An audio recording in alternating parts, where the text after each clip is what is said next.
Halo, kembali lagi bersama saya Banon Gautama. Saya akan melanjutkan kembali untuk membaca buku lanjutan dari buku Setiap Hari Stoik 366 Renungan untuk Menjalani Kehidupan. Ini adalah part keempat, Ryan Holiday dan Stephen Hanselman. Ini langsung bulan Juli berarti. Terima kasih telah mendengarkan, mengembangkan diri, memperluas wawasan untuk Indonesia Raya dari ilmu filsafat. Mohon maaf atas kesalahan pembacaan saya, artikulasi, jeda, tanda baca, dan suara-suara yang mungkin masuk ke dalam mikrofon ini. Mohon maaf sebesar-besarnya. Mari kita mulai. Om Swastiastu, Namo Buddhaya, salam kebajikan, rahayu. Assalamualaikum, salam, namaste. Semoga Anda dimanapun berada bahagia dan damai. Juli, tugas 1 Juli, lakukan tugas Anda. Apapun yang dilakukan dan dikatakan orang, aku melekat kepada kebaikan. Sebagaimana warna hijau zamrud atau emas atau ungu selalu menegaskan diri, apapun yang dilakukan dan dikatakan orang, aku harus menjadi diriku apa adanya dan menunjukkan warna sejatiku. Marcus Aurelius Meditation.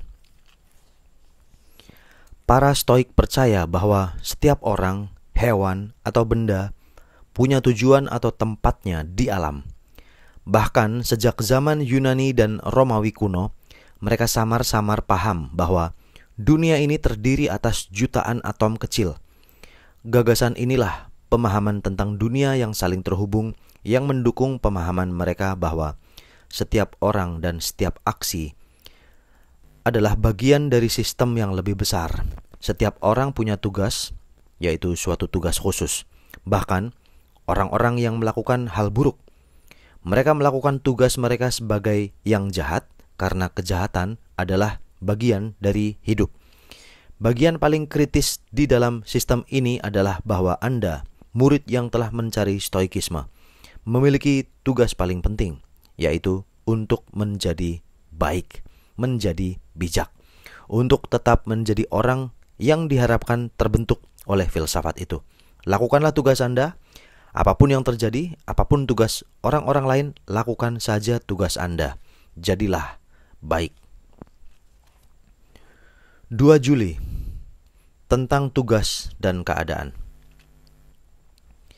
Jangan pernah melalaikan bagian yang memang sudah menjadi tugasmu, meski dirimu kedinginan atau kepanasan, gelisah atau santai, difitnah atau dipuji, bahkan ketika kamu sekarat atau ditekan oleh tuntutan-tuntutan lain. Bahkan sekarat adalah salah satu tugas penting hidup. Dalam hal ini sebagaimana di dalam hal-hal lainnya, manfaatkanlah sebisanya seluruh sumber dayamu untuk melakukan tugas di tanganmu dengan baik. Marcus Aurelius Meditation. Apakah ini akan membuatku jadi kaya? Apakah orang-orang akan terkesan? Seberapa kuat aku harus mencoba? Berapa lamakah ini akan berlangsung? Adakah bagianku dalam hal ini? Haruskah aku melakukan hal lain saja?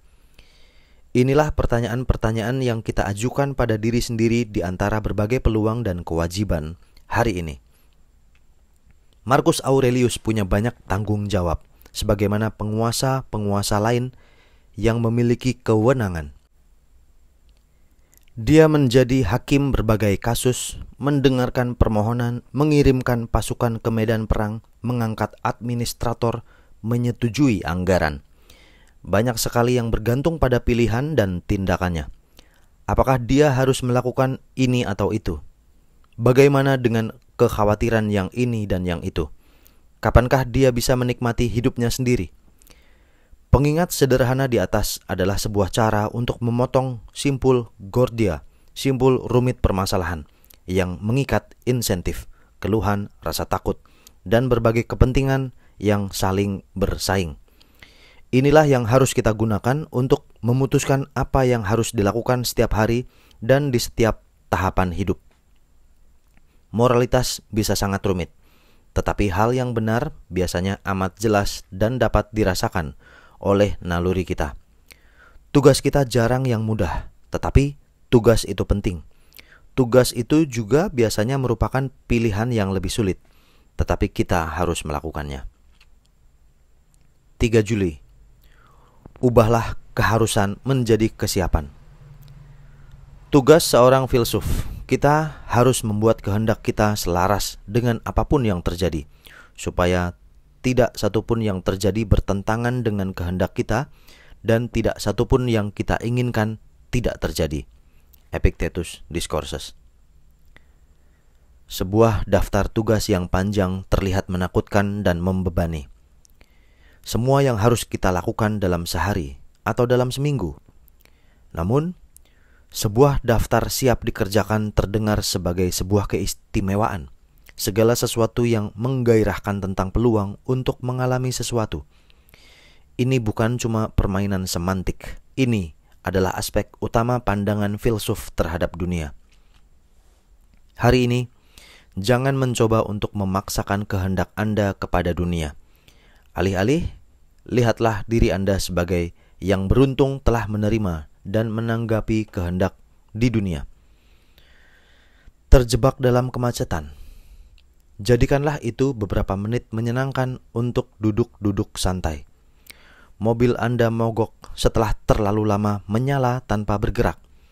Sungguh teguran manis untuk berjalan kaki menempuh sisa jaraknya. Sebuah mobil yang sembarangan menyalip dikendarai oleh seorang idiot sibuk dengan ponselnya nyaris menabrak Anda yang sedang berjalan dan menciprati sekujur tubuh Anda dengan air berlumpur. Sungguh sebuah pengingat betapa gentingnya keberadaan kita dan betapa konyolnya untuk merasa kesal tentang sesuatu seremeh keterlambatan atau mendapat masalah di perjalanan. Sungguh, mungkin sepertinya tidak terlihat adanya perbedaan besar untuk melihat hidup sebagai sesuatu yang harus Anda lakukan dibandingkan sesuatu yang siap Anda lakukan. Tapi perbedaan itu ada, perbedaan yang amat sangat besar. 4 Juli. Lindungi nyala apinya. Lindungilah kebaikanmu sendiri dalam apapun yang kamu lakukan. Sedangkan mengenai hal-hal lainnya, ambillah yang tersedia sepanjang kamu dapat menggunakannya dengan masuk akal. Bila tidak, kamu akan tidak beruntung, rentan kegagalan, terhambat, dan terkendala. Epictetus Discourses. Kebaikan di dalam diri Anda itu ibarat nyala api kecil dan Andalah penjaganya. Tugas Andalah hari ini dan setiap hari untuk memastikan api itu cukup bahan bakar, terus menyala, dan tidak padam. Setiap orang punya versi nyala apinya sendiri dan bertanggung jawab terhadapnya. Sebagaimana juga Anda. Bila mereka semua gagal menjaganya, dunia ini akan menjadi lebih gelap. Sesuatu yang tidak dapat Anda kendalikan. Namun, selama api Anda sendiri masih menyala, masih akan ada cahaya di dunia ini. 5 Juli. Tidak ada yang bilang ini akan mudah. Orang-orang baik akan melakukan apapun yang mereka pikir mulia untuk dilakukan, kendati itu akan butuh kerja keras. Mereka akan melakukannya meski hal itu akan membuat mereka cedera. Mereka akan melakukannya meski hal itu akan membahayakan. Lagi-lagi, mereka tidak akan melakukan apa yang mereka pikir hina, bahkan bila itu membawa kemakmuran, kenikmatan, atau kekuasaan. Tidak satu hal pun akan menghalangi mereka dari apapun yang mulia, dan tidak ada satupun yang akan memikat mereka menuju kehinaan. Seneca, Moral Letters. Bila berbuat baik itu mudah, setiap orang akan melakukannya. Dalam kurung, bila melakukan sesuatu yang buruk itu tidak menggiurkan atau menarik, tidak seorang pun akan melakukannya. Demikian pula dengan tugas Anda. Jika siapapun bisa melakukannya, hal itu akan ditugaskan kepada yang lain. Namun hal itu malahan ditugaskan kepada Anda. Bersyukurlah, Anda tidak seperti siapapun. Anda tidak takut melakukan sesuatu yang berat. Anda mampu menahan ganjaran memikat yang semu. Mampukah Anda? 6 Juli. Bangkit dan bersinarlah. Di setiap pagi saat dirimu berjuang untuk bangun, ingatlah ini. Aku sedang bangkit menuju tugasku sebagai seorang manusia. Mengapa pula aku kesal karena akan melakukan sesuatu yang menjadi tujuan diciptakannya diriku, karena alasan aku diturunkan ke dunia ini? Atau apakah aku memang diciptakan untuk begini, bergelung di bawah selimut dan tetap hangat? Sungguh menyenangkan. Apakah kalau begitu kamu diciptakan untuk kenikmatan? Singkatnya, untuk dimanjakan atau untuk berupaya.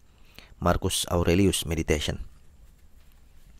Rasanya nyaman untuk berpikir bahwa bahkan 2000 tahun lalu Kaisar Romawi, dalam kurung yang dikabarkan agak sulit tidur, memberi dirinya sendiri kata-kata penyemangat dalam rangka mengerahkan tekadnya untuk menyingkirkan selimut setiap pagi dan bangkit dari ranjang.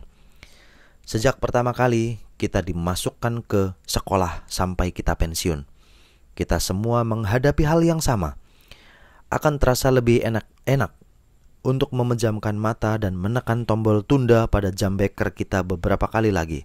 Tetapi kita tidak bisa, karena kita punya tugas untuk dikerjakan.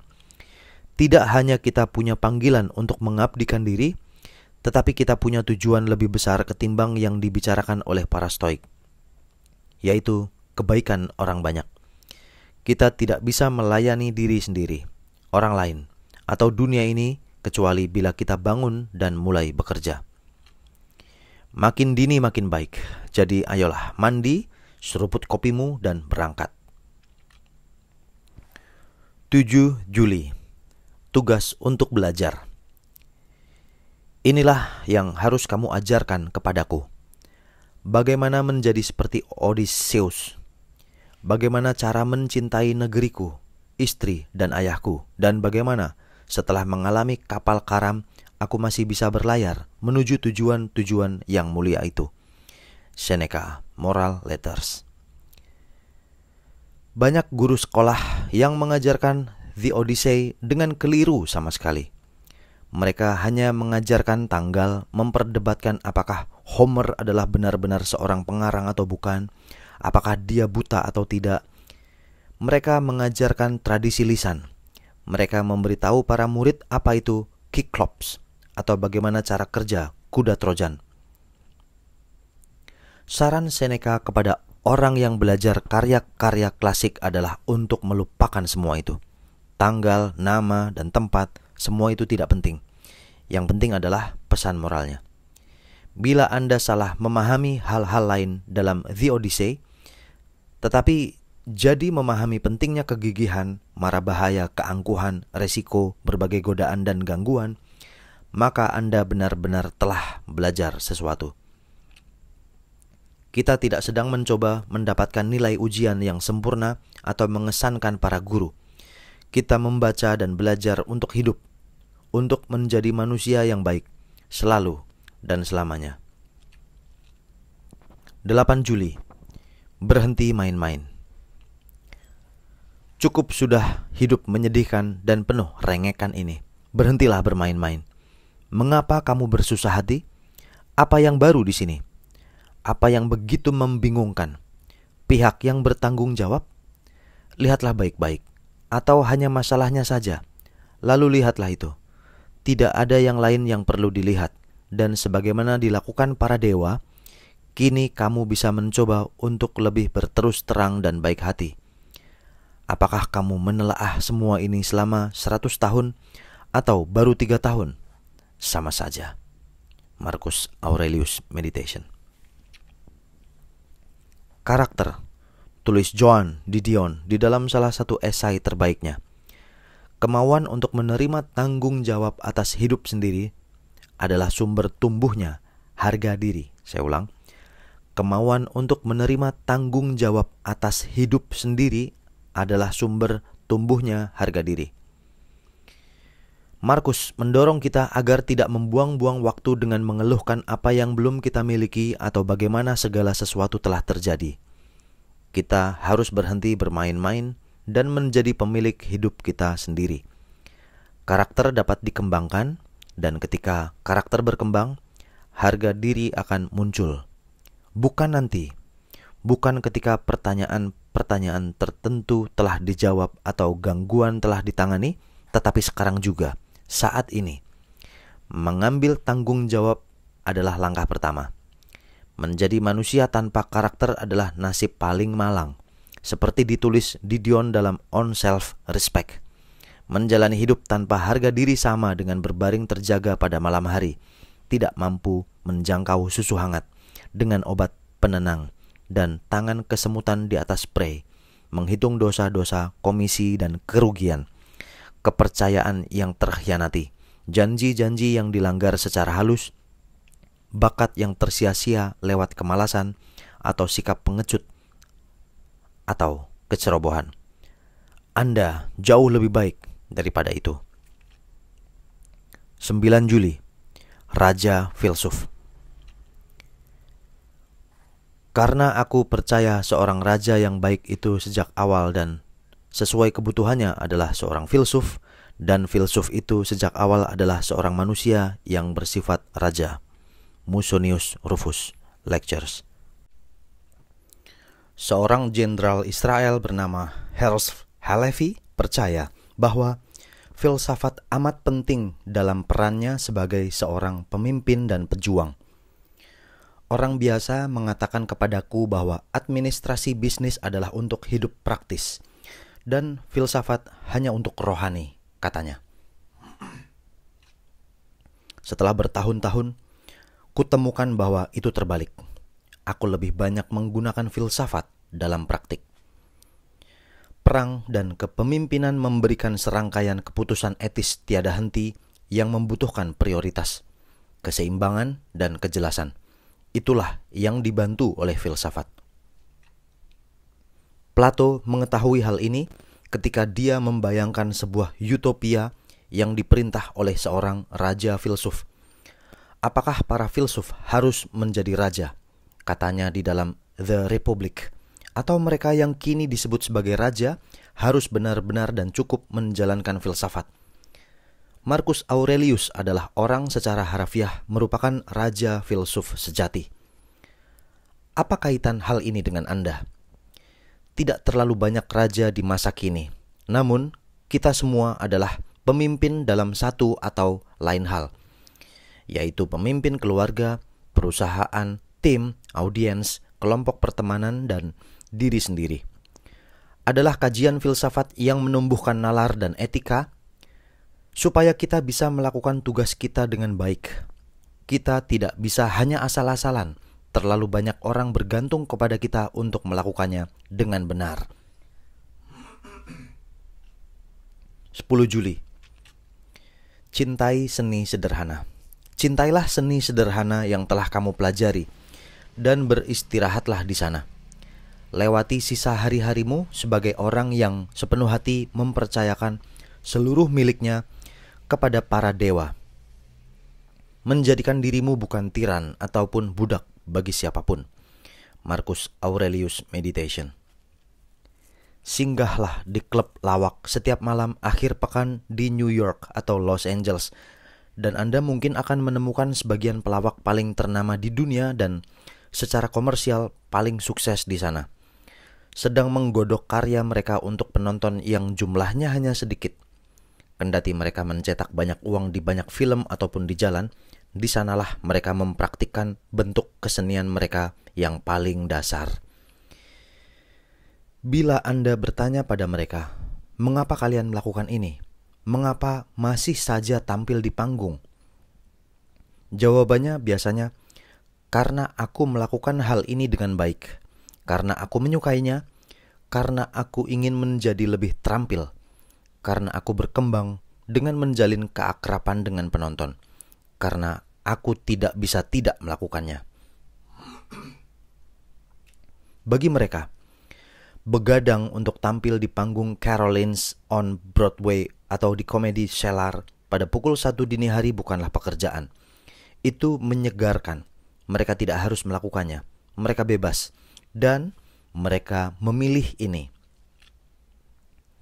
Apapun seni sederhana yang Anda praktikkan, yakinkah Anda meluangkan waktu untuk itu? Apakah Anda cukup mencintai apa yang Anda lakukan hingga mau meluangkan waktu untuk itu? Bisakah Anda percaya bahwa bila Anda berupaya, semuanya akan berjalan dengan sendirinya? Karena itulah yang akan terjadi. Cintailah karya seni Anda, jadilah seorang seniman. 11 Juli. Merintis diri. Namun, apa kata Sokrates? Sebagaimana seseorang merasa senang meningkatkan kebunnya dan orang lain meningkatkan kudanya, begitu pula lah aku senang meningkatkan diri menjadi lebih baik dari hari ke hari. Epictetus Discourses. Yang sedang marak akhir-akhir ini adalah memulai bisnis sendiri, yaitu menjadi seorang wirausahawan, entrepreneur.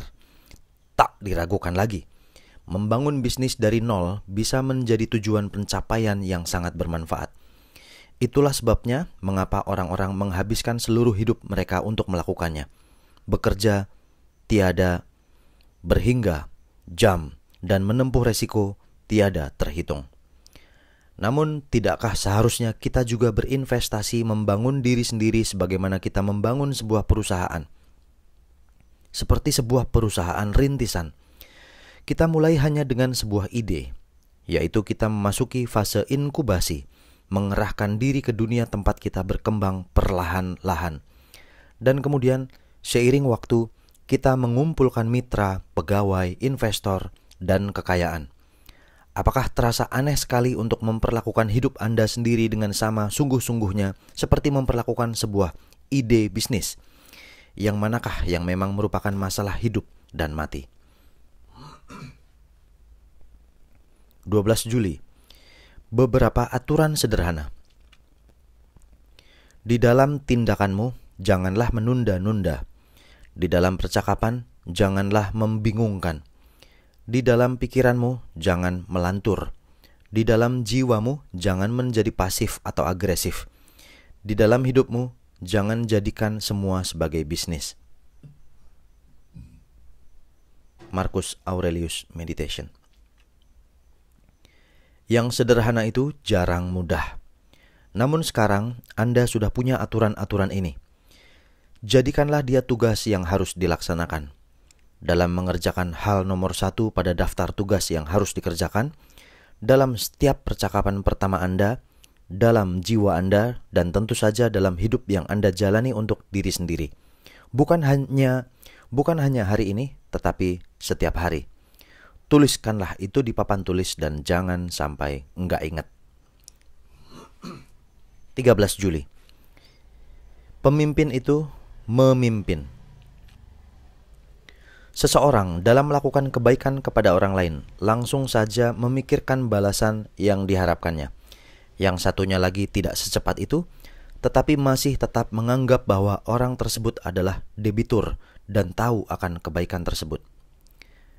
Jenis orang ketiga berlaku seolah dia tidak sadar akan perbuatan itu, malahan seperti satu tangkai yang menghasilkan segerombol buah anggur tanpa menuntut apa-apa, seperti seekor kuda setelah berpacu, atau seekor anjing setelah berjalan-jalan, atau seekor lebah setelah membuat madu. Orang seperti itu setelah melakukan kebaikan tidak berteriak dari atap, tetapi langsung saja meneruskan kegiatan lainnya lagi, seperti pohon anggur menumbuhkan buah lainnya di musim yang tepat. Marcus Aurelius Meditation. Pernahkah Anda dengar seseorang mengulang salah satu ide Anda seakan itu adalah idenya sendiri? Pernahkah Anda perhatikan seorang adik atau saudara meniru tingkah Anda, mungkin cara Anda berpakaian atau musik yang Anda dengar?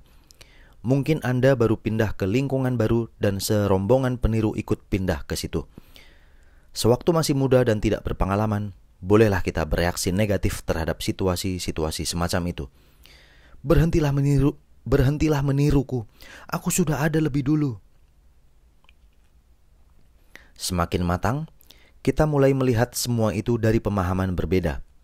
Kita paham bahwa membuat peningkatan dan membantu adalah layanan yang diberikan oleh para pemimpin bagi dunia. Adalah tugas kita untuk melakukannya. di dalam situasi yang besar dan kecil. Bila kita berharap untuk menjadi pemimpin, kita harus melihat layanan cuma-cuma yang berasal dari tugas kita. Kita harus melakukan apa yang dilakukan para pemimpin. Karena itulah yang dilakukan pemimpin, bukan untuk pujian, bukan untuk ucapan terima kasih, dan bukan demi pengakuan. Itulah tugas kita. 14 Juli. Sedikit pengetahuan itu berbahaya. Setiap kekuasaan besar berbahaya bagi pemula. Karenanya kamu harus menempanya selagi bisa, tetapi menempanya selaras dengan alam. Epictetus Discourses. Guru-guru hebat biasanya lebih keras terhadap murid-murid mereka yang paling menjanjikan. Ketika guru melihat potensi, mereka ingin potensi itu disadari sepenuhnya. Namun, guru-guru hebat juga sadar akan kemampuan alamiah dan pemahaman yang cepat bisa lumayan berbahaya bagi murid bila dibiarkan begitu saja. Janji manis yang terlalu dini bisa membuat rasa percaya diri berlebihan dan menciptakan kebiasaan buruk. Mereka yang terlalu cepat menangkap apapun sudah terkenal gemar melompati pelajaran dasar dan mengabaikan hal-hal fundamental. Jangan terlena, santai saja, berlatihlah dengan rendah hati. 15 Juli. Melakukan hal yang benar sudah cukup. Ketika kamu telah melakukan sesuatu dengan baik dan orang lain sudah merasakan manfaatnya, mengapa bagaikan orang dungu kamu mencari hal ketiga untuk menambahnya lagi, pujian atas kebaikan itu atau ganjaran sebagai balasannya? Marcus Aurelius Meditation. Jawaban untuk pertanyaan, mengapa Anda melakukan hal yang benar, haruslah selalu, karena itulah yang harus dilakukan. Bagaimanapun, ketika Anda mendengar seseorang melakukan hal itu, terutama ketika mereka telah melewati kesengsaraan atau kesulitan sebagai akibat melakukan kebenaran, tidakkah Anda berpikir, lihat, itulah sebaik-baiknya manusia. Jadi, mengapa juga Anda butuh ucapan terima kasih atau pengakuan karena sudah melakukan hal yang benar? Itu sudah menjadi tugas Anda. 16 Juli, kemajuan jiwa. Untuk layanan apakah jiwaku mengabdi? Terus tanyakan itu kepada dirimu sendiri dan amati dirimu baik-baik dengan melihat bagaimana dirimu terhubung dengan apa yang disebut prinsip-prinsip utama. Jiwa siapakah yang kumiliki sekarang? Apakah aku memiliki jiwa seorang anak, seorang pemuda, seorang tiran, seekor hewan peliharaan, atau hewan liar? Marcus Aurelius Meditation. Terhadap apakah Anda berkomitmen? Apa landasan perjuangan misi dan tujuannya? Apa yang tengah Anda lakukan? Dan yang lebih penting lagi, mengapa Anda melakukannya? Bagaimana hal yang Anda lakukan setiap hari mencerminkan dengan suatu cara nilai yang Anda akui sebagai nilai yang Anda junjung? Apakah Anda bertindak secara konsisten dengan sesuatu yang Anda hargai? Atau apakah Anda kesana kemari tidak tertambat pada apapun kecuali ambisi Anda? Bila Anda perhatikan pertanyaan-pertanyaan ini, Anda mungkin merasa tidak nyaman dengan jawaban-jawabannya. Itu bagus. Itu artinya Anda telah mengambil langkah pertama untuk mengoreksi perilaku Anda, untuk menjadi lebih baik ketimbang makhluk-makhluk liar yang disebut Markus. Itu juga berarti Anda makin dekat untuk menemukan panggilan tugas yang Anda lakukan dalam hidup. Dan begitu Anda menemukannya, Anda sudah bergerak lebih dekat lagi untuk memenuhinya. 17 Juli. Jangan abaikan orang lain atau diri sendiri. Ketika kamu melangkah maju di sepanjang jalan nalar, orang-orang akan menghalangi jalanmu. Mereka tidak akan pernah bisa mencegahmu melakukan apapun yang waras. Maka jangan biarkan mereka menumbangkan niat baikmu demi kepentingan mereka. Terus awasi kedua sisi ini baik-baik. Bukan saja demi penilaian dan tindakan berlandasan kuat, tetapi juga demi bersikap lembut kepada mereka yang mengadang jalan kita atau menimbulkan kesulitan lain. Sebab marah adalah juga kelemahan. sama lemahnya dengan melalaikan tugas atau menyerah ketika panik. Karena keduanya sama-sama membelot. Yang satu karena mengkerut mundur dan yang lainnya karena mengasingkan keluarga dan teman. Marcus Aurelius Meditation. Ketika kita mulai membuat kemajuan di dalam hidup, kita akan menemukan keterbatasan orang-orang di sekitar kita. Ini mirip seperti diet. Ketika orang-orang menyantap makanan tak sehat, ada semacam penyesuaian alamiah. Namun, bila satu orang mulai menyantap makan sehat, tiba-tiba saja ada banyak agenda yang menentangnya. Kini ada perdebatan tentang tempat yang dituju untuk makan malam. Sebagaimana Anda harus meninggalkan jalan baru hanya karena orang-orang mungkin punya masalah dengan itu, Anda juga tidak boleh meninggalkan orang-orang itu. Jangan langsung mencoret mereka atau meninggalkan mereka jauh di depan. Jangan marah atau berkelahi dengan mereka. Lagi pula, mereka juga makan di tempat yang sama dengan tempat Anda makan belum lama ini. 18 Juli. Masing-masing punya wilayah kekuasaan sendiri. Pilihan akal sehatku sama netralnya dibandingkan pilihan akal sehat tetanggaku. Sebagaimana pula napas dan tubuhnya. Seberapa kuatnya kami diciptakan untuk bekerja sama. Kuasa akal sehat pada diri kami masing-masing adalah penguasa bagi urusannya masing-masing. Bila bukan itu yang jadi masalah, setan dalam diri seseorang dapat menjadi bahaya bagiku. Dan Tuhan tidak menghendaki orang lain yang mengendalikan kemalanganku. Marcus Aurelius Meditation. Dasar sebuah negara bebas adalah kebebasan Anda untuk melayangkan tinju berhenti di mana hidung orang lain berawal. Yang artinya, orang lain juga bebas melakukan apapun yang mereka sukai sampai perbuatan itu mengenai tubuh dan ruang pribadi Anda. Peribahasa ini dapat diterapkan pula sebagai filsafat pribadi yang baik. Namun, menjalani hidup dengan cara itu akan mempersyaratkan dua asumsi penting. Pertama, Anda harus menjalani hidup Anda sendiri sedemikian rupa sehingga tidak secara negatif memaksakannya pada orang lain. Kedua, Anda harus berpikiran terbuka dan cukup bisa menerima orang lain melakukan hal yang sama. Bisakah Anda melakukan itu? Bahkan ketika Anda benar-benar tidak setuju dengan pilihan-pilihan yang mereka buat, bisakah Anda memahami bahwa hidup mereka adalah urusan mereka dan bukan urusan Anda? Dan bahwa Anda sudah punya terlalu banyak hal untuk digeluti sendiri tanpa harus mempedulikan orang lain. 19 Juli. Ampuni mereka karena mereka tidak tahu. Sebagaimana dikatakan oleh Plato, setiap jiwa kehilangan kebenaran di luar kemauannya. Demikian pula dengan keadilan, kendali diri, niat baik kepada orang lain, dan setiap kebajikan yang serupa. Adalah penting untuk terus mengingat ini dalam pikiranmu karena hal itu akan membuatmu bersikap lembut kepada semua orang. Marcus Aurelius Meditation.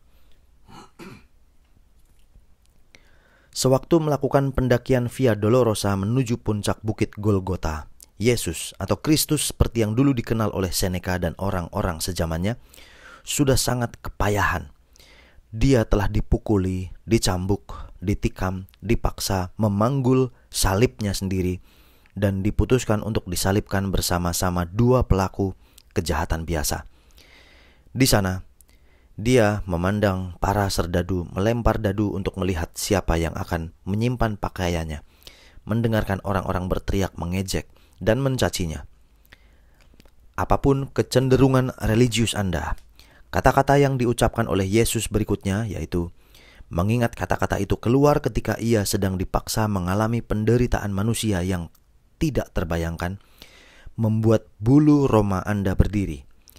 Yesus menengadah dan hanya berkata, "Bapa, ampuni mereka, karena mereka tidak tahu apa yang mereka lakukan." Itulah kebenaran yang sama yang Plato katakan beberapa abad sebelumnya dan yang dibicarakan oleh Markus nyaris 2 abad setelah Yesus. Para penganut ajaran Kristen pun pastilah telah membahas kebenaran ini karena mereka secara keji dieksekusi oleh orang-orang Romawi di bawah kekuasaan Markus. Ampunilah mereka. Mereka sangat miskin kebenaran. Mereka tidak akan melakukan ini bila mereka tidak miskin kebenaran. Gunakanlah pengetahuan ini untuk bersikap lembut dan pemaaf. 20 Juli. Tercipta untuk keadilan. Orang yang tidak adil bertindak melawan para dewa atau Tuhan. Karena sejauh alam semesta menciptakan makhluk-makhluk rasional demi kepentingan satu sama lain, dengan satu tujuan untuk keuntungan bersama berdasarkan pada nilai sejati dan tidak pernah untuk mencelakakan. Siapapun yang melanggar kehendak alam akan jelas-jelas melawan Tuhan atau para dewa. Marcus Aurelius Meditation. Kita menyebut tindakan paling keji sebagai kejahatan melawan alam. Kita menganggap beberapa hal sebagai penghinaan terhadap kemanusiaan dengan mengatakan, hal itu melanggar semua hal yang kita junjung tinggi. Seberapapun kita berbeda di dalam agama, pengasuhan, politik, kelas, gender, kita bisa bersepakat dalam hal itu. Mengapa? Karena rasa keadilan kita merasuk jauh ke tulang sumsum. Kita tidak suka bila orang menyalip antrian. Kita tidak menyukai pembonceng. Kita menegakkan hukum untuk melindungi mereka yang lemah. Dan kita membayar pajak. Setuju. Sebagian untuk membagikan kekayaan kita kepada mereka yang membutuhkan. Pada saat yang sama, bila kita berpikir bahwa kita bisa menghindarinya, kita mungkin mencoba untuk mencurangi atau membengkokkan aturan. Parafrasa atas ucapan Bill Walsh, bila kita dibiarkan dengan sarana kita sendiri, banyak individu di antara kita yang akan mencari dataran rendah seperti air. Kuncinya, kalau begitu, adalah mendukung kecenderungan alamiah kita dalam keadilan dengan batasan dan tekad yang kuat untuk merangkul, sebagaimana yang diserukan oleh Lincoln kepada bangsanya yang tercerai-berai dan marah, yaitu kebaikan-kebaikan dalam sifat kita. 21 Juli. Tercipta untuk bekerja sama. Setiap kali dirimu merasa sulit bangun pagi hari, ingatkanlah dirimu bahwa kamu telah diciptakan oleh alam untuk bekerja sama dengan manusia lain, sedangkan hewan yang tidak berpikir saja tidur bersama-sama. Dan sudah merupakan tujuan alamiah kita bahwa hal itu lebih cocok dan lebih memuaskan. Marcus Aurelius Meditation. Bila anjing menghabiskan waktunya seharian di tempat tidur, itu tidak masalah. Ia hanya menjadi seekor anjing. Dia tidak harus kemana-mana, tidak ada kewajiban selain menjadi dirinya sendiri. Menurut para Stoik, kita manusia memiliki kewajiban lebih luhur. Bukan kewajiban terhadap Tuhan, melainkan terhadap sesama kita. Apa yang membuat kita bangkit dari tempat tidur setiap pagi? Bahkan ketika kita harus berjuang untuk bangun seperti yang dilakukan Markus, adalah praksis koinonikas apodidonai, dalam kurung, untuk melaksanakan tugas bersama. Peradaban dan negara adalah proyek-proyek besar yang kita bangun bersama dan telah kita bangun bersama para leluhur kita selama ribuan tahun. Kita diciptakan untuk bekerja sama, dalam kurung, sinergia satu sama lain. Jadi, bila Anda butuh dorongan ekstra untuk bangun dari tempat tidur pagi hari ini, bila Anda butuh sesuatu melebihi apa yang ditawarkan oleh kafein, gunakanlah ini. Orang-orang bergantung pada Anda. Tujuan Anda adalah membantu kita semua melaksanakan tugas agung ini bersama-sama. Dan kami menunggu, tidak sabar menanti kehadiran Anda. 22 Juli. Tidak ada yang menodongkan senjata ke kepala Anda. Tak satu hal pun mulia bila dilakukan secara tidak tulus atau atas paksaan. Setiap perbuatan mulia haruslah bersifat sukarela. Seneca, Moral Letters. Engkau tidak harus melakukan hal yang benar. Anda selalu punya pilihan untuk mementingkan diri sendiri, kasar, menyebalkan, berpandangan sempit, pongah, keji, atau bodoh. Bahkan, kadang-kadang ada insentif untuk menjadi yang rusak parah. Sudah pasti tidak semua penjahat tertangkap. Namun, bagaimana cara berpikir seperti ini biasanya bekerja terhadap orang-orang? Seperti apa rasanya hidup seperti itu? Anda tidak harus melakukan hal yang benar, sebagaimana Anda tidak harus melakukan tugas Anda. Anda akan siap melakukannya. Anda ingin melakukannya. 23 Juli. Terimalah kehormatan dan teguran dengan cara yang sama. Terimalah tanpa kebanggaan. Lepaskanlah tanpa kemelekatan. Marcus Aurelius Meditation. Di tengah-tengah kemunduran Republik Romawi selama perang saudara antara Pompei dan Caesar, Pompei membuat keputusan untuk memberikan kendali armada militer kepada Cato. Itu merupakan kehormatan tinggi dan jabatan dengan kewenangan yang teramat kuat.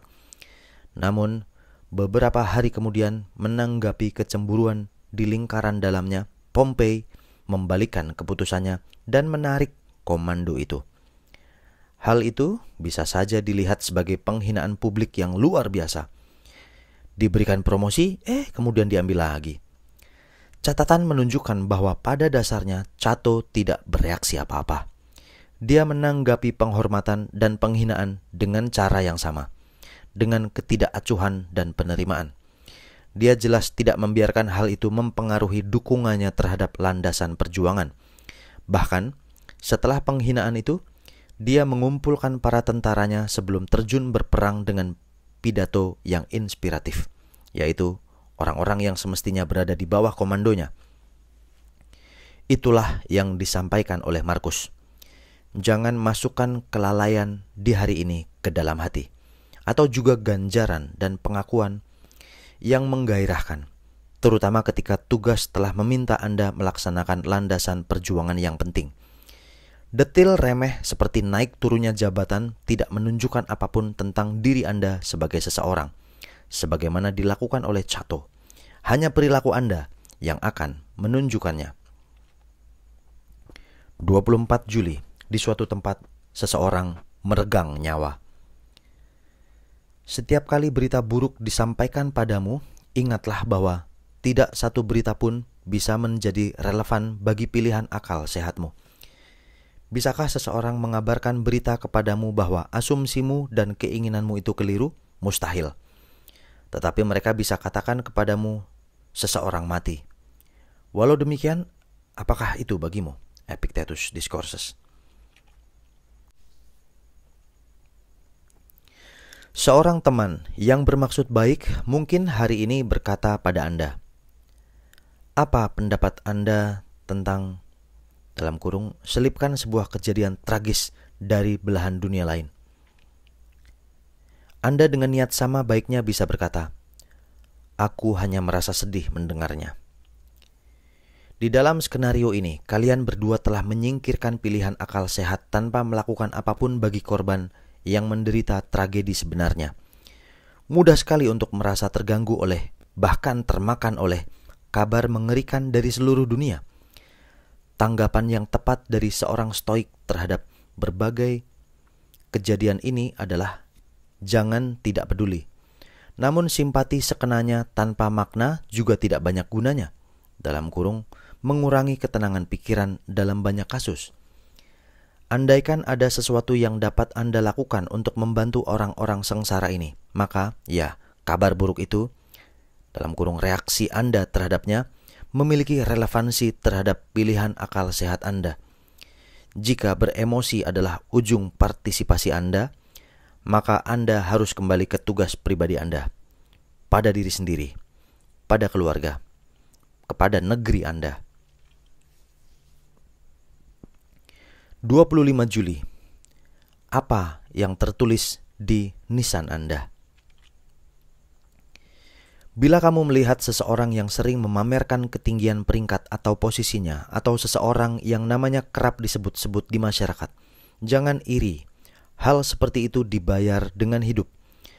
Ada yang mati pada anak-anak tangga pertama kesuksesan, ada juga yang belum sampai ke puncak, dan ada beberapa orang yang akhirnya bisa sampai ke puncak ambisi mereka melalui ribuan penghinaan, pada akhirnya menyadari bahwa hal itu hanyalah jadi tulisan di nisan mereka. Seneca, On the Brevity of Life. Kadang-kadang, komitmen profesional kita bisa jadi tujuan akhir terhadap komitmen itu sendiri. Seorang politisi dapat saja membenarkan pelalaiannya terhadap keluarganya demi jabatannya, atau seorang penulis mungkin meyakini kejeniusannya menjadi alasan untuk perilaku antisosial dan mementingkan diri sendiri. Siapapun yang punya perspektif dapat memahami bahwa sebenarnya politisi itu hanya jatuh cinta kepada kemasyhuran, dan si penulis hanya senang merendahkan orang lain dan merasa superior.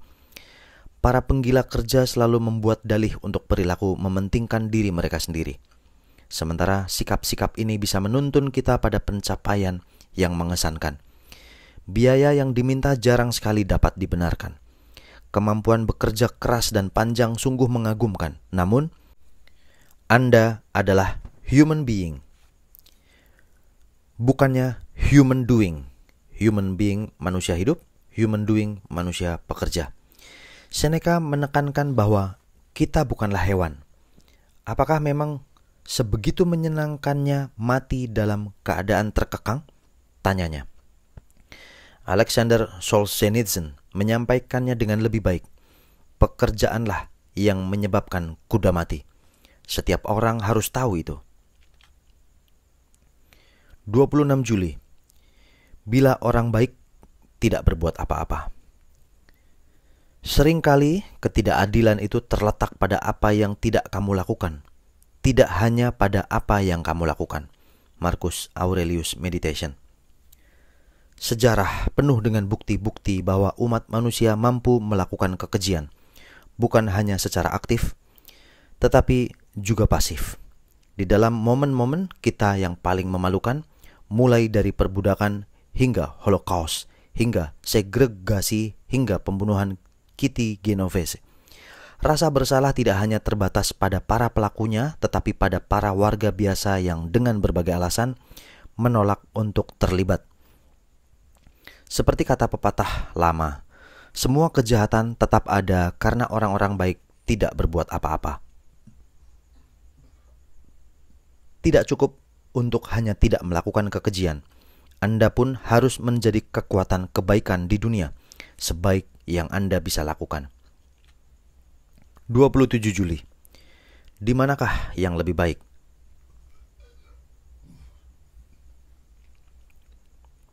Sesungguhnya, bila kamu temukan apapun dalam kehidupan manusia yang lebih baik daripada keadilan, kebenaran, kendali diri, singkatnya, apapun yang lebih baik daripada kecukupan pikiranmu sendiri, yang membuatmu bertindak berdasarkan tuntutan nalar sejati dan menerima apa yang ditakdirkan di luar kekuatan kuasa pilihanmu. Kukatakan kepadamu, kalau kamu bisa lihat ada yang lebih baik daripada ini, berpalinglah dengan hati dan jiwamu, manfaatkanlah sebaik-baiknya kebaikan lebih luhur yang kamu temukan itu. Marcus Aurelius Meditation. Kita semua telah mengejar-ngejar berbagai hal yang kita kira akan bernilai. Pada suatu titik, kita semua mengira uang adalah jawabannya, bahwa sukses adalah ganjaran tertinggi, bahwa cinta yang tak pernah padam dari seorang yang rupawan akhirnya akan membuat jiwa kita hangat. Apa yang kita temukan ketika kita mencapai semua hal-hal sakral itu? Bukan bahwa semua itu hampa dan tidak bermakna. Hanya mereka yang belum pernah memilikinya yang berpikir demikian. Tapi yang kita temukan adalah bahwa semua itu tidaklah cukup. Uang menciptakan masalah. Mendaki sebuah gunung menampilkan puncak lain yang lebih tinggi. Tidak pernah ada cinta yang cukup. Ada sesuatu yang lebih baik di luar sana, yaitu kebajikan nyata. Kebajikanlah ganjaran itu sendiri. Kebajikan adalah satu kebaikan yang mengungkapkan dirinya sebagai hal melebihi apa yang kita harapkan dan sesuatu yang tidak bisa kita peroleh dalam ukuran tertentu. Kita hanya punya kebajikan atau tidak sama sekali. Dan karena itulah kebajikan itu terdiri atas keadilan, kejujuran, disiplin, dan keberanian. Adalah satu-satunya yang layak kita perjuangkan. 28 Juli. Periksalah hak istimewa Anda. Sebagian orang berpikiran tajam dan yang lainnya tumpul. Sebagian dibesarkan di dalam lingkungan yang lebih baik, sebagian lagi dibesarkan dalam lingkungan lebih buruk. Kelompok yang kedua karena memiliki kebiasaan dan pengasuhan yang lebih buruk akan membutuhkan lebih banyak bukti dan instruksi lebih seksama untuk menguasai ajaran-ajaran ini dan untuk digembleng olehnya. Dengan cara yang sama seperti tubuh dalam kondisi buruk harus diberi banyak sekali perawatan bila kesehatan sempurna adalah hal yang dikejar. Musonius Rufus Lectures. Di ujung percakapan yang membuat frustasi, Anda mungkin mendapati diri sendiri berpikir, "Oh, orang ini idiot sekali." Atau bertanya, "Mengapa mereka tidak bisa melakukan hal-hal dengan benar?" Namun, tidak semua orang punya keistimewaan yang Anda miliki. Itu tidak berarti hidup Anda mudah. Anda hanya mulai lebih awal ketimbang sebagian orang. Itulah sebabnya adalah tugas kita untuk memahami dan bersabar menghadapi orang lain. Filsafat adalah pembinaan spiritual, perawatan bagi jiwa. Sebagian orang butuh perawatan lebih banyak ketimbang yang lainnya. Sebagaimana sebagian orang punya metabolisme tubuh lebih baik atau terlahir dengan tubuh lebih tinggi ketimbang yang lainnya. Makin bisa Anda jadi pemaaf dan toleran terhadap orang lain, makin Anda bisa menyadari berbagai hak istimewa dan keuntungan Anda. Makin mudah Anda menolong dan bersabar. 29 Juli. Pemulih diri. Orang yang telah mempraktikkan filsafat sebagai pemulihan diri menjadi jiwa yang agung, penuh rasa percaya diri, tak terkalahkan, dan kian hebat ketika kamu dekati. Seneca, Moral Letters. Apakah pemulih diri itu? Mungkin maksud Seneca adalah bahwa lewat alam dan pengaruh lingkungan, kita mengembangkan serangkaian karakteristik unik, sebagian positif dan sebagian lagi negatif. Ketika karakteristik negatif itu mulai menampilkan konsekuensi-konsekuensi di dalam hidup, sebagian dari kita mencari terapi, psikoanalisis, atau bantuan dari suatu kelompok pendukung. Untuk apa? Untuk mengobati bagian tertentu di diri kita yang mementingkan diri sendiri dan bersifat destruktif. Namun, dari berbagai jalan untuk mengobati karakteristik negatif kita itu, filsafat sudah ada paling lama dan sudah paling banyak membantu manusia.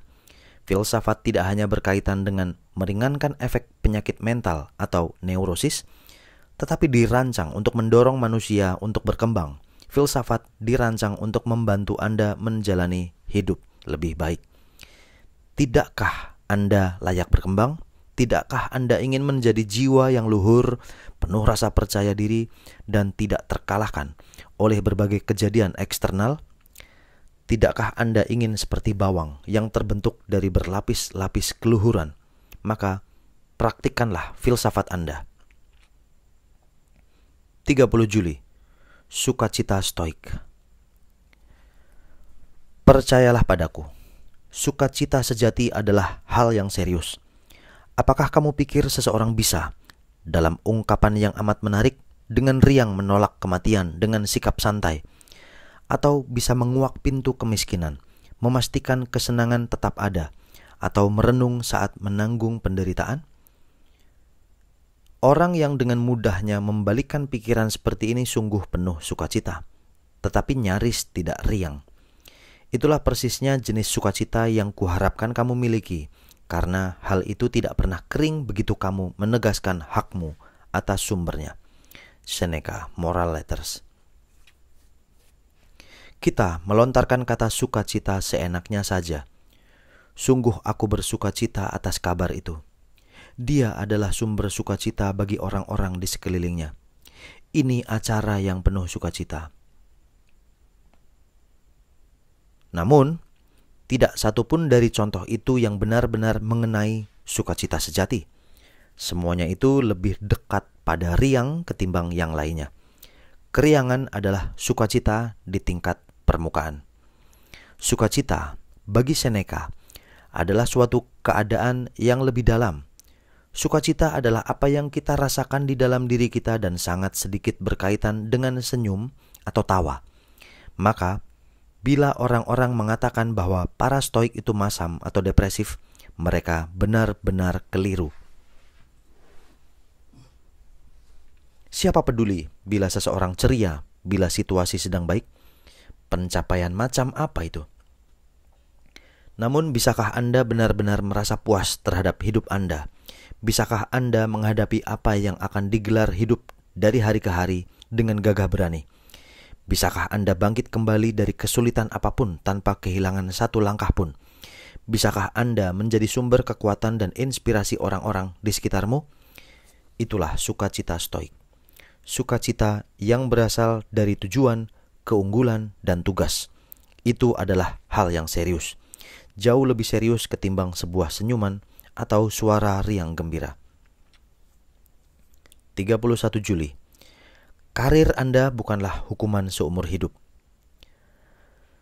Alangkah memalukan pengacara yang napas terakhirnya dihembuskan di ruang persidangan di usia lanjut, meminta permohonan bagi orang berperkara yang tidak dikenalnya dan masih meminta persetujuan para penonton yang bodoh. Seneca on the Brevity of Life. Setiap beberapa tahun, pemandangan memprihatinkan diputar di siaran berita. Seorang miliarder tua masih menguasai emporium bisnisnya diseret ke pengadilan. Para pemilik saham dan anggota keluarganya datang ke persidangan itu untuk berargumentasi bahwa dia secara mental sudah tidak kompeten lagi dalam membuat keputusan, bahwa penguasa tua ini sudah tidak mampu lagi menjalankan perusahaannya dan urusan-urusan hukum. Karena orang yang sangat berkuasa ini menolak untuk melepaskan kendali atau membuat rencana sukses. Dia menghadapi penghinaan terburuk dalam kehidupan seseorang, yaitu paparan publik atas kelemahannya yang paling pribadi. Kita tidak boleh sangat terbungkus pekerjaan kita sampai-sampai berpikir bahwa kita kebal terhadap kenyataan tentang penuaan dan hidup. Siapa yang mau menjadi orang yang tidak pernah mampu melepaskan? Begitu kecilkah makna hidup Anda sampai satu-satunya hal yang Anda kejar hanyalah pekerjaan, hingga akhirnya Anda terusung dalam peti mati. Banggalah atas pekerjaanmu, tetapi itu bukan segalanya.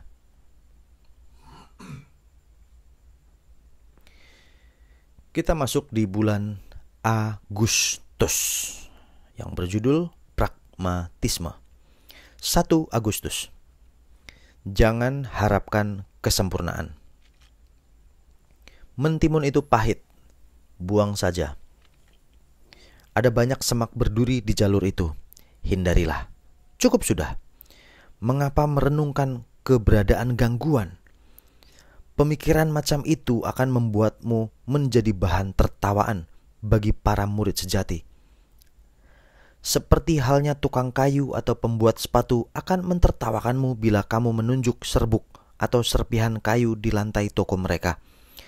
Tapi sementara para penjaga pun punya keranjang sampah untuk membuang sampah. Alam tidak membutuhkannya. Marcus Aurelius Meditation.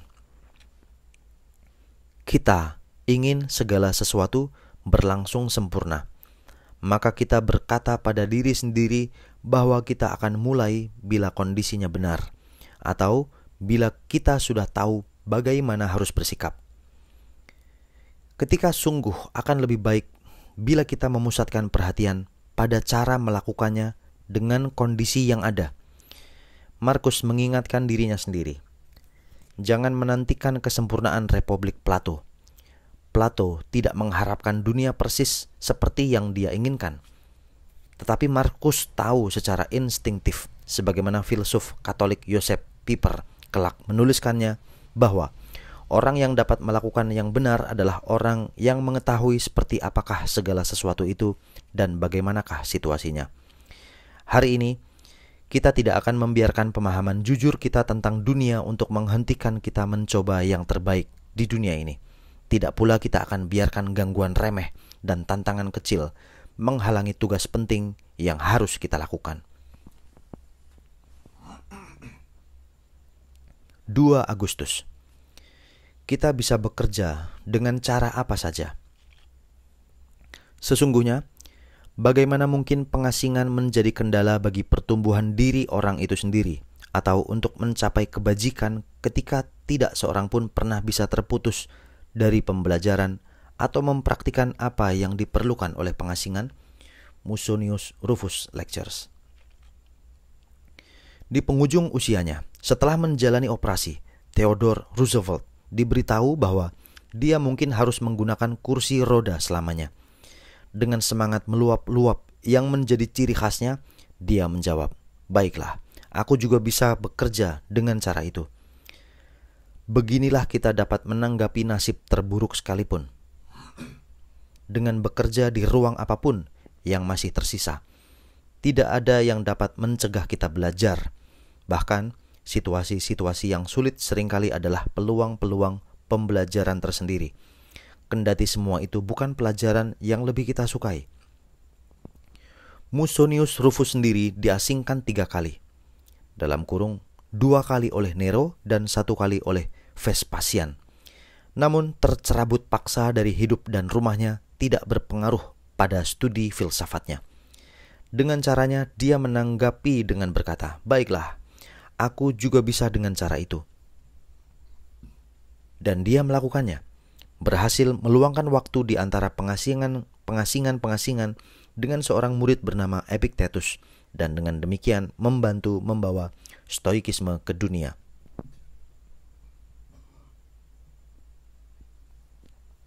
3 Agustus. Hidup senang ada di mana saja. Pada saat ini dirimu tak sedang dalam perjalanan, tetapi mondar-mandir ke sana-sini, tergiring dari satu tempat ke tempat lain. Meskipun yang kamu cari untuk hidup dengan baik didapati di semua tempat. Adakah tempat yang penuh kebingungan melebihi forum? Namun, bahkan di sana pun kamu bisa hidup dengan damai jika diperlukan. Seneca, Moral Letters. Seorang penulis terkenal suatu kali mengeluh bahwa setelah jadi sukses, teman-temannya yang kaya raya selalu mengundangnya ke rumah mereka yang indah dan eksotis. "Datanglah ke rumah kami di bagian selatan Prancis." Begitu bunyi undangan mereka. Atau, "Pondok ski kami di Swiss adalah tempat yang indah untuk menulis." Si penulis melanglang buana, tinggal di tempat-tempat mewah, berharap mendapatkan inspirasi dan kreativitas di berbagai rumah mewah dan megah. Namun, yang diharapkannya jarang terjadi. Selalu saja ada iming-iming lain, rumah yang lebih bagus lagi. Selalu saja banyak gangguan, selalu saja banyak sekali yang harus dilakukan, dan kebuntuan penulis dan rasa was-was yang biasa melanda orang-orang kreatif mengikuti kemanapun dia pergi. Kita berkata pada diri sendiri bahwa kita butuh lokasi yang tepat sebelum mulai bekerja dan bersungguh-sungguh. Atau kita berkata pada diri sendiri bahwa liburan atau waktu kesendirian akan berdampak baik untuk relasi atau penyakit. Ini hanyalah penipuan diri yang paling baik. Jauh lebih baik menjadi pragmatis dan beradaptasi. Bisa melakukan apapun yang kita perlu lakukan dimanapun dan kapanpun.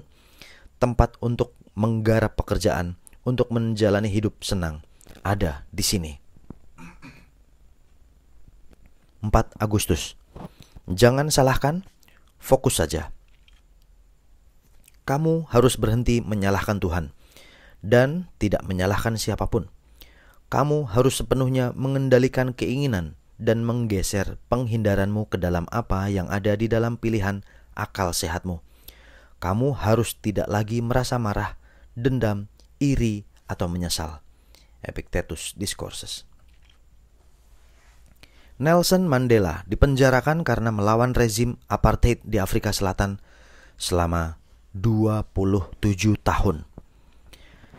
Selama 18 tahun dalam kurun waktu itu, dia hanya punya ember sebagai toiletnya, dipan keras, tempat tidur keras di dalam sel kecil, dan setahun sekali dia boleh menerima 1 orang tamu, yaitu selama 30 menit. Itu adalah perlakuan keji yang dimaksudkan untuk mengisolasi dan menghancurkan tahanan. Namun, kendati begitu, Mandela menjadi tokoh bermartabat di dalam penjara. Kendati banyak hal telah dirampas darinya, dia masih menemukan cara-cara kreatif untuk menegaskan kemauannya. Seperti yang dikisahkan oleh salah satu sesama tahanan, Neville Alexander, kepada Frontline. Dia, dalam kurung Mandela, selalu menunjukkan apa yang dia mau. Jika mereka bilang kita harus berlari, dia tetap berjalan. Disitulah seluruh poinnya. Kita akan tentukan aturannya.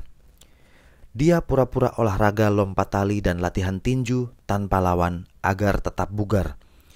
Ditegakkannya kepala lebih tinggi dibandingkan tahanan lainnya, mendorong semangat mereka di saat-saat berat, dan selalu saja mempertahankan rasa percaya dirinya. Rasa percaya diri itu juga sesuatu yang dapat Anda miliki. Apapun yang terjadi pada hari ini, dimanapun Anda dapati diri Anda berada, bergeserlah ke apa-apa yang ada di dalam pilihan akal sehatmu. Abaikan sebisa-bisanya emosi yang muncul yang bisa dengan mudahnya mengalihkan perhatian Anda. Jangan bersikap emosional. Tetaplah fokus. 5 Agustus. Diam adalah kekuatan. Diam adalah pelajaran yang diperoleh dari banyak penderitaan hidup. Seneca Thyestes. Ingatlah terakhir kali Anda mengatakan sesuatu yang sungguh keras kepala, sesuatu yang berbalik menggigit Anda. Mengapa Anda mengatakannya? Kemungkinan besar Anda tidak perlu mengatakannya, tetapi Anda pikir dengan berbuat demikian Anda akan kelihatan pintar atau keren atau gaul. Makin banyak yang Anda katakan, tulis Robert Greene, makin besar kemungkinan Anda mengatakan sesuatu yang konyol. Dari sana, kita tambahkan, makin banyak ngomong, makin besar kemungkinan Anda melewatkan peluang, mengabaikan umpan balik, dan menimbulkan penderitaan bagi diri sendiri. Orang yang tidak berpengalaman dan yang takut akan berbicara untuk meyakinkan diri. Kemampuan mendengar untuk sengaja menghindari percakapan dan bertahan tanpa pembenaran adalah langka. Diam adalah sebuah cara untuk membangun kekuatan dan kemandirian. 6 Agustus. Selalu ada lebih banyak ruang untuk bermanuver. Terapkanlah kebiasaan berpikir melalui kesulitan. Masa sulit bisa dilunakkan, cengkeraman erat bisa dilonggarkan, dan beban berat dapat diringankan bagi mereka yang bisa menerapkan tekanan yang tepat. Seneca on Tranquility of Mind. Pernahkah Anda merasa putus asa akan kalah dalam sebuah permainan yang tiba-tiba saja terbuka lebar dan Anda pun menang? Ingatlah ketika Anda merasa pasti tidak lulus suatu ujian, tetapi dengan semalam begadang dan sedikit keberuntungan, Anda berhasil memperoleh nilai yang bagus. Firasat yang Anda kejar, yang orang lain sudah akan tinggalkan, yang ternyata berujung cemerlang. Itulah jenis energi dan kreativitas. Di atas segalanya, keyakinan pada diri sendiri yang Anda butuhkan saat ini. Sikap lekas menyerah tidak akan membawa Anda kemana-mana selain kekalahan. Namun, memfokuskan seluruh upaya pada secuplik ruang, serpihan kecil kesempatan, adalah peluang terbaik Anda. Seorang asisten Lyndon Johnson suatu kali pernah berkomentar bahwa di sekeliling lelaki itu ada semacam perasaan. Bila Anda mencoba segalanya, Anda akan menang. Segalanya. Atau seperti disampaikan oleh Marcus Aurelius, bila secara manusiawi itu mungkin, Anda bisa melakukannya. 7 Agustus. Pragmatis dan berprinsip. Dimanapun orang bisa hidup, di sana dia bisa hidup dengan baik. Hidup juga dalam tuntutan pengadilan. Di sana pun orang bisa hidup dengan baik. Marcus Aurelius Meditation. William Lee Miller dalam buku biografi etisnya yang unik tentang Abraham Lincoln menunjukkan poin penting tentang presiden terkenal ini, yaitu pendewaan kita terhadap orang-orang ini membuatnya jadi masuk akal untuk berpura-pura bahwa dia bukanlah seorang politisi. Kita memusatkan perhatian pada awal perjalanannya yang sederhana, caranya mendidik diri sendiri, pidatonya yang indah. Namun, kita menutupi pekerjaannya, yang adalah politik. Hal itu mengabaikan apa yang benar-benar mengesankan tentang sosoknya. Lincoln adalah seluruh hal yang ada pada dirinya, yaitu welas asih, berhati-hati, adil, berpikiran terbuka, dan memiliki tujuan. Ketika menjadi politisi, dia adalah sosok yang kita kagumi dalam sebuah profesi yang kita yakin hanya dipenuhi orang yang berlawanan dengan tipe orang seperti itu. Prinsip dan pragmatisme bukanlah dua hal yang bertentangan. Apakah Anda tinggal di wilayah kompetitif seperti Washington, bekerja di antara materialisme Wall Street, atau tumbuh di sebuah kota kecil yang dihuni orang-orang berpikiran sempit? Anda tetap bisa hidup dengan baik. Banyak orang memilikinya. 8 Agustus. Mulailah di mana dunia berada. Lakukanlah sekarang apa yang dituntut alam darimu. Segera kerjakan bila itu ada di dalam kuasamu. Tidak usah tengok kiri kanan untuk melihat apakah orang-orang akan mengetahuinya. Jangan menantikan kesempurnaan seperti Republik Plato, tetapi berpuaslah bahkan dengan langkah maju terkecil sekalipun, dan hargai hasilnya sebagai hal kecil. Marcus Aurelius Meditation. Pernahkah Anda mendengar ungkapan, jangan biarkan sempurna menjadi musuh dari cukup baik? Idenya adalah bukan untuk menetapkan atau berkompromi tentang standarmu, tetapi agar tidak masuk ke dalam jebakan idealisme. Pemimpin sebuah organisasi masyarakat, Saul Alinsky, membuka bukunya berjudul Rules of Radicals dengan sebuah penegasan pragmatis, namun menginspirasi atas ide itu. Sebagai seorang pemimpin organisasi, saya mulai dengan di mana dunia berada, karena dunia ini tidaklah sebagaimana saya inginkan. Bahwa kita menerima dunia apa adanya sama sekali tidak akan melemahkan keinginan kita untuk mengubahnya menjadi dunia yang seharusnya seperti yang kita yakini.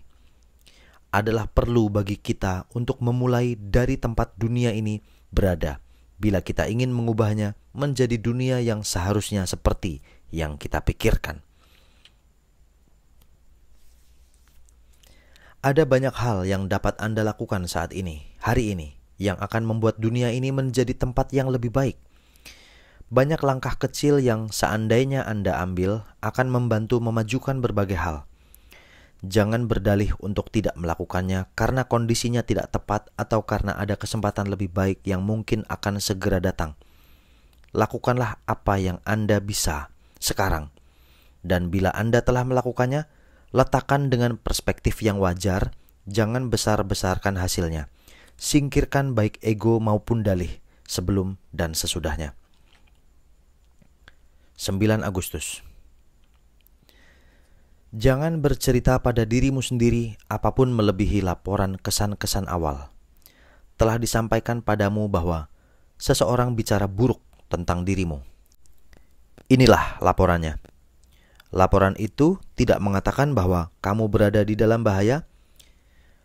Aku tahu bahwa putraku sakit, tetapi bukanlah hidupnya terancam, maka bertahanlah selalu dengan kesan pertama, dan jangan menambah-nambahkan apapun di kepalamu. Dengan begitu, tiada suatu apapun bisa menimpamu. Marcus Aurelius Meditation. Awalnya, ini bisa terlihat berlawanan dengan apapun yang pernah diajarkan pada Anda. Tidakkah kita mengembangkan pikiran kita dan keterampilan berpikir kritis tepatnya agar kita tidak hanya menerima berbagai hal dari apa yang tampak di permukaan? Ya, nyaris selalu. Namun, kadang-kadang pendekatan ini menjadi kontraproduktif. Apa yang dimiliki oleh seorang filsuf adalah, seperti yang disebutkan oleh Nietzsche, kemampuan untuk berhenti dengan berani pada permukaan dan melihat berbagai hal dari bentuknya yang polos dan objektif, tidak lebih dan tidak kurang. Ya, para Stoik itu superficial, katanya tanpa kedalaman. Hari ini sementara orang-orang terbawa arus, itulah yang akan Anda praktikkan. Sejenis pragmatisme langsung, melihat berbagai hal sebagai kesan-kesan pertama yang ditampilkannya. 10 Agustus. Kesempurnaan adalah musuh tindakan. Kita tidak meninggalkan pengejaran-pengejaran kita karena kita merasa putus asa dalam menyempurnakannya. Epictetus Discourses. Para psikolog membahas distorsi kognitif, pola pemikiran yang dibesar-besarkan yang berdampak destruktif pada kehidupan pasien. Salah satu yang paling umum dikenal sebagai pemikiran semuanya atau tak satupun. Disebut sebagai biasanya splitting. Contoh-contoh pikiran tersebut antara lain: 1. Bila Anda tidak berpihak padaku, Anda melawanku. 2. Anu dan anu itu amat baik atau buruk. 3. Karena bukan keberhasilan sepenuhnya, itu adalah kegagalan total. Pemikiran ekstrim macam ini terkait dengan depresi dan frustasi. Bagaimana tidak? Perfeksionisme jarang membuahkan kesempurnaan, hanya kekecewaan. Pragmatisme tidak memiliki hambatan emosi seperti itu. Pragmatisme hanya mengambil apa yang bisa didapat. Itulah yang diingatkan oleh Epictetus pada kita. Kita tidak akan pernah jadi sempurna. Kalaulah yang sempurna itu memang ada, kita hanya manusia. Upaya-upaya kita harus diarahkan pada kemajuan, seberapa kecil pun yang memungkinkan untuk kita buat. 11 Agustus. Ketika masalah muncul, apakah kebiasaan atau teori yang lebih baik untuk mendapatkan kebajikan? Jika dengan teori, berarti apa yang mengajarkan kita memperbaiki tindakan. Dan dengan kebiasaan, artinya terbiasa dengan tindakan menurut teori itu. Musonius berpikir kebiasaanlah yang lebih efektif. Musonius Rufus Lectures. Sebagaimana kata Hamlet, ada lebih banyak hal lagi di langit dan bumi, Horatio, ketimbang yang diimpikan di dalam filsafatmu. Tidak ada waktu untuk membelah logika dalam hal apakah teori-teori kita benar. Kita berhadapan dengan dunia nyata di sini. Yang penting adalah bagaimana Anda akan menghadapi situasi yang ada tepat di depan mata dan apakah Anda akan dapat melewatinya untuk menghadapi yang berikutnya. Itu tidak berarti bahwa apapun boleh. Tetapi kita tidak bisa melupakan bahwa meski teori begitu jernih dan sederhana, situasi jarang sekali demikian. 12 Agustus. Jadikan kata-kata itu milikmu sendiri. Banyak kata telah diucapkan oleh Plato, Zeno, Chrysippos, Posidonius, dan sekumpulan Stoik yang setara hebatnya. Akan kukatakan padamu bagaimana cara orang-orang membuktikan kata-kata mereka itu sebagai milik mereka, yaitu dengan cara menerapkan apapun yang telah mereka ceramahkan. Seneca, Moral Letters. Salah satu kritik terhadap stoikisme oleh para penterjemah dan para guru modern adalah banyaknya pengulangan. Marcus Aurelius, misalnya, telah disisihkan oleh para akademisi dengan cap tidak orisinal karena tulisannya menyerupai tulisan-tulisan stoik lainnya, yaitu para stoik pendahulunya. Kritik itu kehilangan intinya. Bahkan sebelum era Markus, Seneca sudah amat sadar tentang banyaknya pinjam-meminjam dan tumpang tindih di antara sesama filsuf. Itu karena filsuf sejati tidak terlalu peduli soal kepemilikan karyanya, hanya peduli pada apa yang berhasil. Yang lebih penting, mereka yakin bahwa apa yang dikatakan kurang penting ketimbang apa yang dilakukan. Dan hal itu saat ini masih sama benarnya seperti dulu. Anda boleh-boleh saja mencomot semua kata para filsuf besar dan menggunakannya sesuka hati. Mereka sudah mati, mereka tidak peduli. Silakan saja mengutip, menyunting, memperbaiki sesuka Anda. Sesuaikan kata-kata itu dengan kondisi nyata dunia ini. Cara untuk membuktikan bahwa Anda sungguh memahami apa yang Anda bicarakan dan tuliskan, bahwa Anda benar-benar orisinal, adalah dengan mempraktikkannya. Katakanlah lewat tindakan melebihi yang lainnya. 13 Agustus. Bertindaklah dan akhiri masalahmu. Kamu telah menanggung masalah yang tak terhitung jumlahnya. Semuanya karena tidak membiarkan kuasa nalarmu melakukan fungsinya. Sudah cukup. Marcus Aurelius Meditation. Berapa banyak hal yang Anda takutkan akhirnya datang dan berlalu. Berapa kali kecemasan mendorong Anda bertindak dengan cara yang kemudian Anda sesali. Berapa kali kecemburuan dan rasa frustasi atau keserakahan membawa Anda menapaki jalan yang buruk. Membiarkan nalar kita menjadi penguasa sehari mungkin terlihat sebagai pekerjaan tambahan. Tetapi, itu cukup menyelamatkan kita dari masalah. Seperti dikatakan peribahasa dari Ben Franklin. 1 ons pencegahan setara nilainya dengan 1 pon pengobatan. Otak Anda dirancang untuk melakukan pekerjaan ini. Otak dimaksudkan untuk memilah apa yang penting dari apa yang tidak masuk akal, untuk melihat segala sesuatu dengan perspektif yang tepat, sehingga yang bisa menimbulkan masalah hanyalah yang memang layak jadi masalah. Anda hanya perlu menerapkannya saja. 14 Agustus. Filsafat bukanlah trik sulap atau dibuat sebagai pertunjukan. Filsafat tidak peduli pada kata-kata, melainkan pada fakta. Filsafat tidak dimanfaatkan untuk kesenangan sebelum memulai hari atau untuk melepaskan kegelisahan dari kekosongan kita. Filsafat membentuk dan membangun jiwa, memberi perintah pada hidup, memandu tindakan, menunjukkan apa yang perlu dan tidak perlu dilakukan. Dia yang memegang kemudi ketika kita terombang-ambing dalam ketidakpastian. Tanpanya, tidak seorang pun bisa hidup tanpa rasa takut atau bebas dari perhatian. Tidak terhitung banyaknya hal yang terjadi di setiap jam yang membutuhkan nasihat. Dan nasihat semacam itu harus dicari dari dalam filsafat. Seneca, Moral Letters. Ada sebuah kisah tentang Cato tua yang cicit lelakinya. Cato muda menjadi tokoh yang melejit di kehidupan orang-orang Romawi. Pada suatu hari, Cato menyaksikan orasi indah dari Carneades, seorang filsuf skeptis yang secara puitis menguraikan pentingnya keadilan. Namun keesokan harinya, Cato mendapati Carneades berdebat sengit mengenai masalah pada keadilan, bahwa keadilan hanyalah alat yang ditemukan oleh masyarakat untuk menciptakan ketertiban.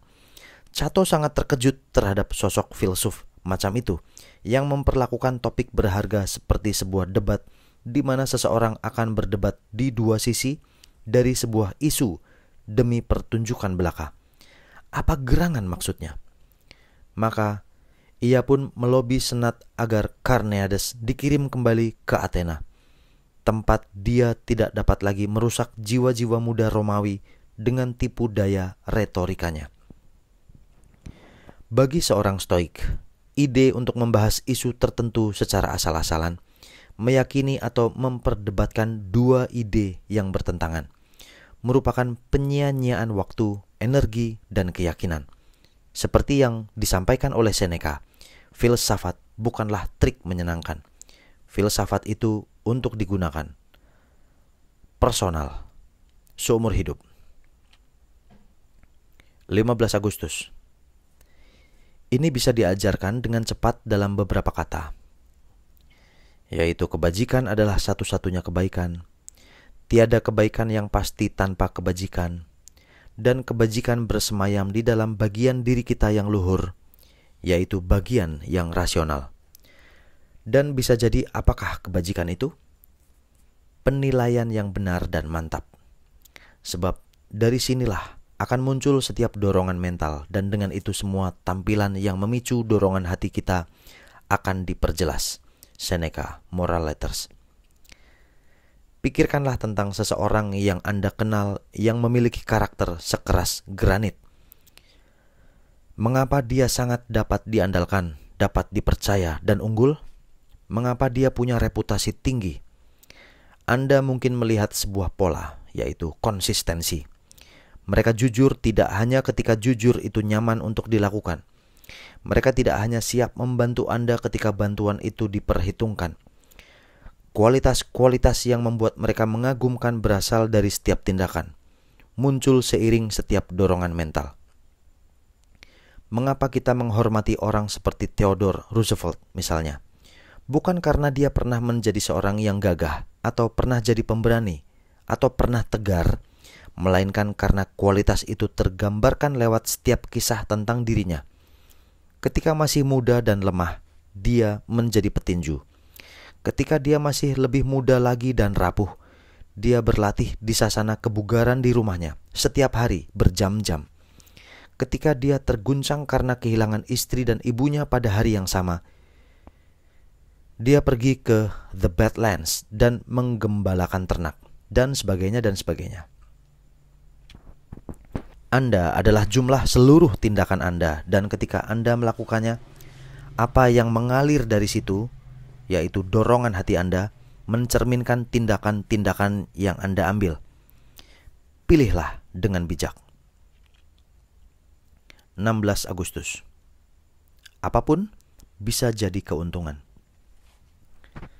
Sebagaimana sifat alamiah berbagai hal yang rasional telah memberi setiap orang kekuatan rasional, begitu pula lah dia memberi kita kekuatan ini. Sebagaimana alam mengubah rintangan dan perlawanan apapun menjadi tujuannya, menetapkan tempatnya dalam tatanan yang sudah ditentukan dan mengambil alihnya. Agar setiap orang yang rasional dapat mengubah setiap rintangan menjadi bahan mentah untuk tujuan mereka sendiri. Marcus Aurelius Meditation. Dengan tinggi tubuh hanya 1 meter 60 cm, Muxi Box adalah pemain paling pendek yang pernah ada di antara para pemain bola basket profesional. Selama merintis karir, dia telah dicibir, diremehkan, dan tidak dianggap. Namun Box berhasil dengan mengubah tinggi badannya menjadi sesuatu yang membuatnya dikenal secara nasional. Sebagian orang memandang ukuran tubuhnya sebagai kutukan, tetapi dia melihatnya sebagai berkat. Dia menemukan keuntungan yang ada di dalam ukuran tubuhnya, yaitu kecepatan dan kegesitan, kemampuan untuk merebut bola dari para pemain yang lengah, dalam kurung bertubuh jauh lebih tinggi darinya, tanpa harus menyebutkan betapa para pemain itu menganggap enteng dirinya mentah-mentah. Tidakkah pendekatan ini berguna pula dalam hidup Anda? Apa saja hal-hal yang menurut Anda telah menghalangi Anda, yang sebenarnya bisa jadi sumber kekuatannya yang tersembunyi? 17 Agustus. Berhenti menyalahkan. Karena tidak satupun di luar pilihan akal sehatku dapat menghalangi atau membahayakannya, pilihan akal sehatku saja dapat melakukan ini pada diri sendiri. Jika kita mengandalkan ini setiap kali kita gagal, dan hanya menyalahkan diri sendiri, dan mengingat tiada lain kecuali opini yang menjadi penyebab pikiran kita kacau, gelisah, maka demi Tuhan aku bersumpah, kita akan membuat kemajuan. Epictetus Discourses.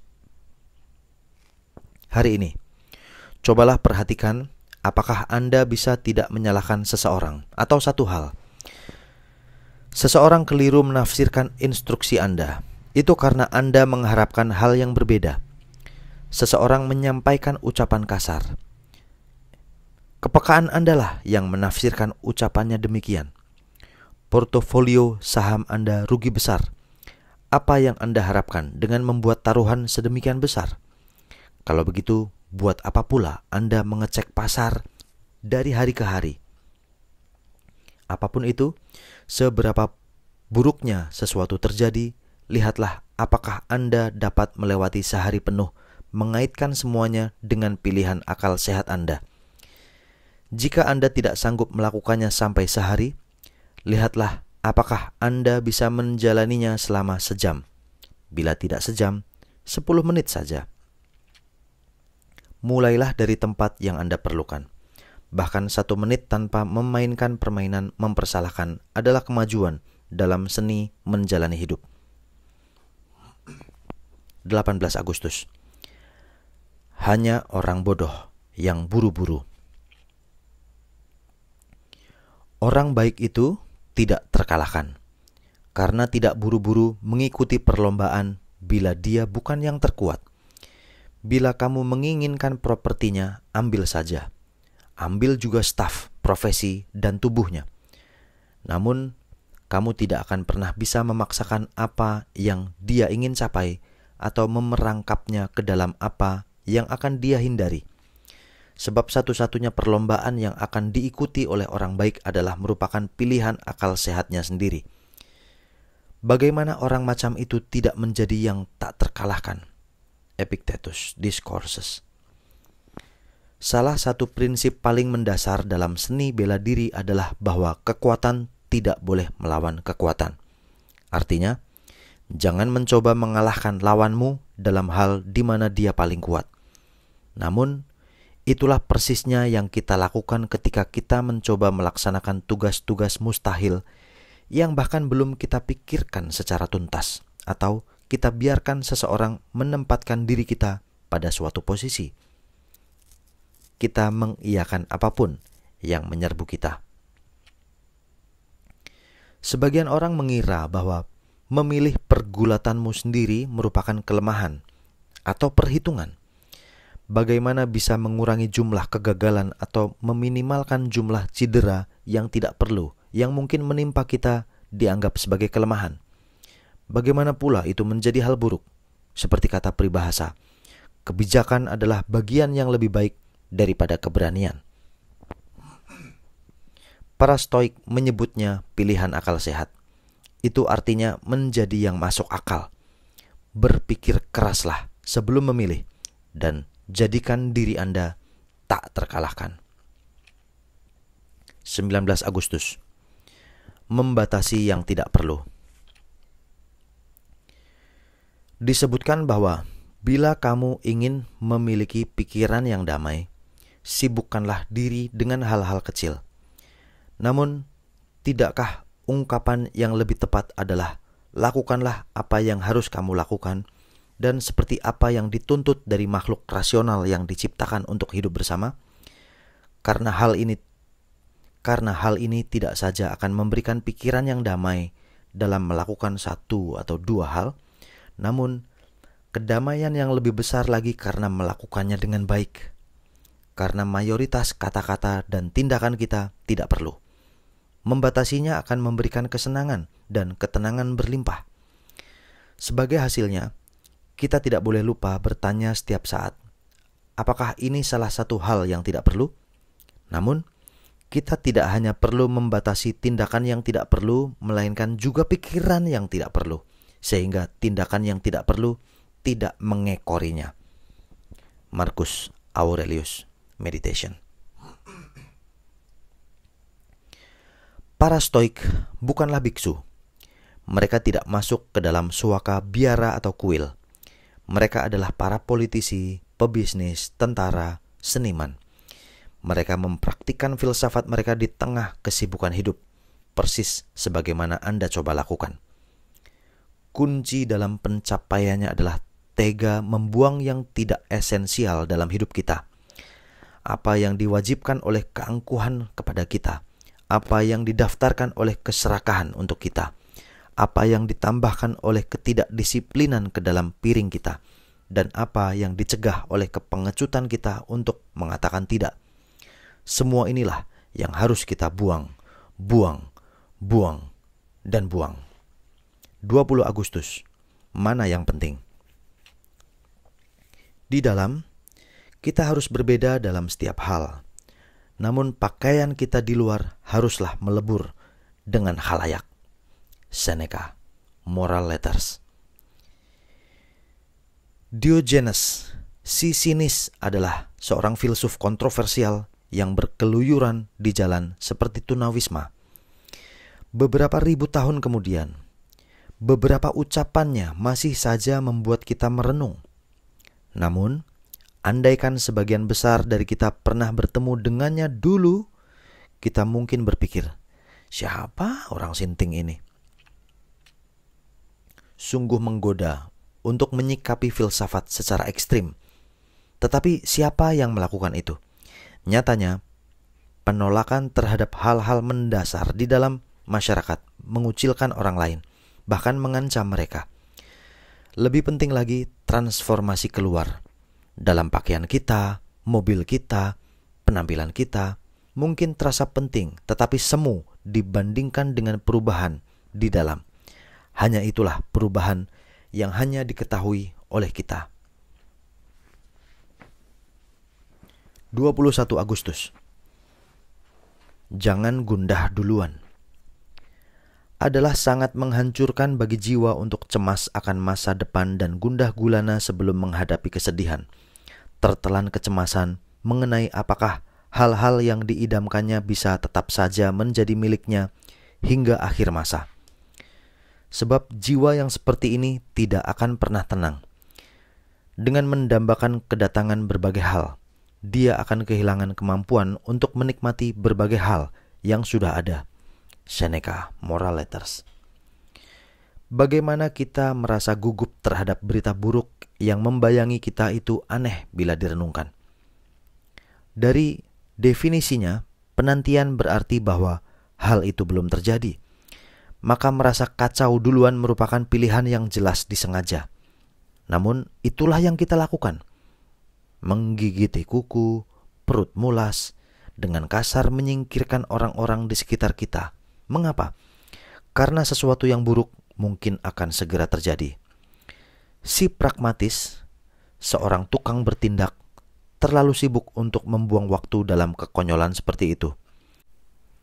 Si pragmatis tidak bisa khawatir duluan atas setiap hasil yang baru berupa kemungkinan saja.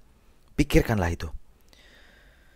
Skenario terbaiknya, bila kabar itu ternyata lebih baik ketimbang yang dikhawatirkan, waktu sepanjang ini sudah terbuang percuma untuk rasa takut yang tidak perlu. Skenario terburuk, kita sudah murung lebih lama secara sengaja, dan lebih baik digunakan untuk apakah waktu itu? 1 hari mungkin saja menjadi hari terakhir Anda. Maukah Anda menghabiskannya dalam kecemasan? Dalam hal apakah Anda bisa membuat kemajuan sementara orang lain mungkin masih duduk di ujung kursinya menanti takdir dengan pasif? Biarkan saja berita itu tiba pada waktunya. Sibuklah bekerja hingga tidak lagi peduli. 22 Agustus. Jangan membesarkan hal-hal kecil.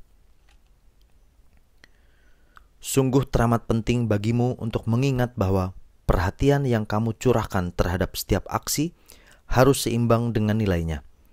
Karena dengan begitulah kamu tidak akan letih dan menyerah.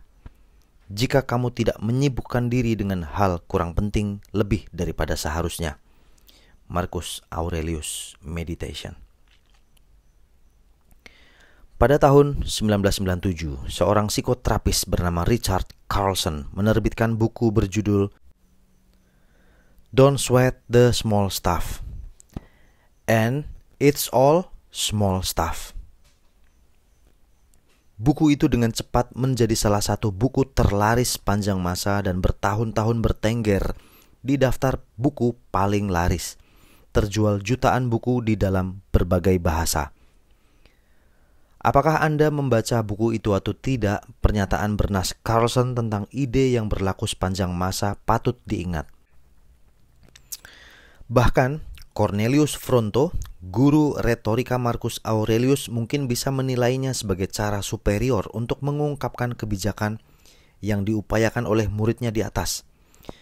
Keduanya mengatakan hal yang sama, yaitu jangan buang waktu Anda, dalam kurung yang paling berharga dan yang paling tidak terbarukan di antara sumber daya yang ada, untuk berbagai hal yang tidak perlu. Bagaimana dengan berbagai hal yang tidak terlalu berharga tapi wajib kita lakukan? Ya, sisihkan sesedikit mungkin waktu dan kecemasan untuk semua itu. Jika Anda memberi lebih banyak waktu dan energi ketimbang yang layak didapatkannya, semuanya tidak lagi menjadi hal-hal yang kurang penting. Anda membuatnya penting dengan hidup yang telah Anda habiskan untuk semua itu. Dan sedihnya, Anda telah membuat berbagai hal penting, yaitu keluarga, kesehatan, komitmen sejati Anda, jadi kurang penting sebagai hasil dari apa yang telah Anda curi dari mereka. 23 Agustus. Maka, jelaskanlah mengapa orang yang bijak tidak boleh sampai mabuk, bukan dengan kata-kata, tetapi dengan fakta-fakta tentang keburukan dan penyerangannya. Adalah paling mudah untuk membuktikan apakah yang dinamakan kesenangan-kesenangan itu, ketika kesenangan-kesenangan itu melampaui tindakan yang pantas. Semuanya tidak lain hanyalah hukuman. Seneca, Moral Letters. Adakah teknik yang kurang efektif untuk membujuk orang melakukan sesuatu ketimbang menceramahinya? Adakah yang lebih membosankan orang ketimbang gagasan abstrak? Oleh karena itulah para Stoik tidak berkata, berhentilah melakukannya, itu dosa. Sebagai gantinya mereka berkata, jangan lakukan itu karena itu akan membuatmu jadi kacau. Mereka tidak mengatakan, kesenangan tidaklah menyenangkan. Mereka mengatakan, kesenangan tiada henti menjadi bentuk hukuman bagi kesenangan itu sendiri. Metode persuasi mereka meringkas baris pada The 48 Laws of Power. Pikatlah dari kepentingan pribadinya, jangan pernah dari belas kasihan atau rasa syukurnya. Bila Anda mendapati diri sendiri membujuk seseorang untuk berubah atau melakukan sesuatu secara berbeda, ingatlah betapa efektifnya tuas kepentingan pribadi itu. Ini bukan soal bahwa ini buruk atau baik, melainkan bahwa adalah demi kepentingan diri mereka sendirilah hal itu perlu dilakukan secara berbeda. Dan tunjukkanlah pada mereka, jangan memoralisasinya. Dan apakah yang terjadi ketika Anda menerapkan pemikiran ini terhadap perilaku Anda sendiri? 24 Agustus. Jarahlah semua sumber. Aku tidak akan pernah merasa malu mengutip penulis buruk yang pepatahnya bagus. Seneca, On Tranquility of Mind. Salah satu yang menonjol dalam surat-surat dan esai Seneca adalah betapa seringnya ia mengutip filsuf Epikuros. Mengapa itu aneh? Karena Stoikisme dan Epikureanisme dianggap merupakan filsafat yang berseberangan. Stoikisme dan Epikureanisme. Dalam kenyataannya, perbedaan-perbedaan itu meskipun penting cenderung dibesar-besarkan. Namun, ini hal yang lumrah untuk Seneca. Dia mencari kebijaksanaan. Dia mencari kebijakan. Titik. Tidak masalah dari mana kebijakan itu berasal. Inilah yang tampaknya oleh banyak fundamentalis dalam agama, filosofi, dan apapun terlewatkan. Siapa peduli apakah secercah kebijakan itu dari seorang Stoik? Siapa peduli apakah kebijakan itu bersesuaian dengan Stoikisme? Yang penting, apakah itu membuat hidup jadi lebih baik?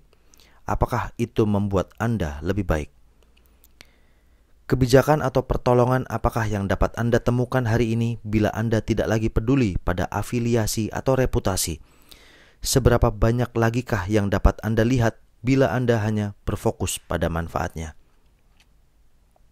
25 Agustus. Hormati masa lalu, tapi terbukalah terhadap masa depan. Tidakkah kamu akan menapaki jejak para pendahulumu? Aku tentu akan menggunakan jalan yang lama itu.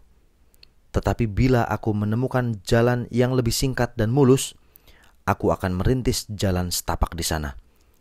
Mereka yang telah membukakan jalan itu bukanlah majikan kita, melainkan pemandu kita.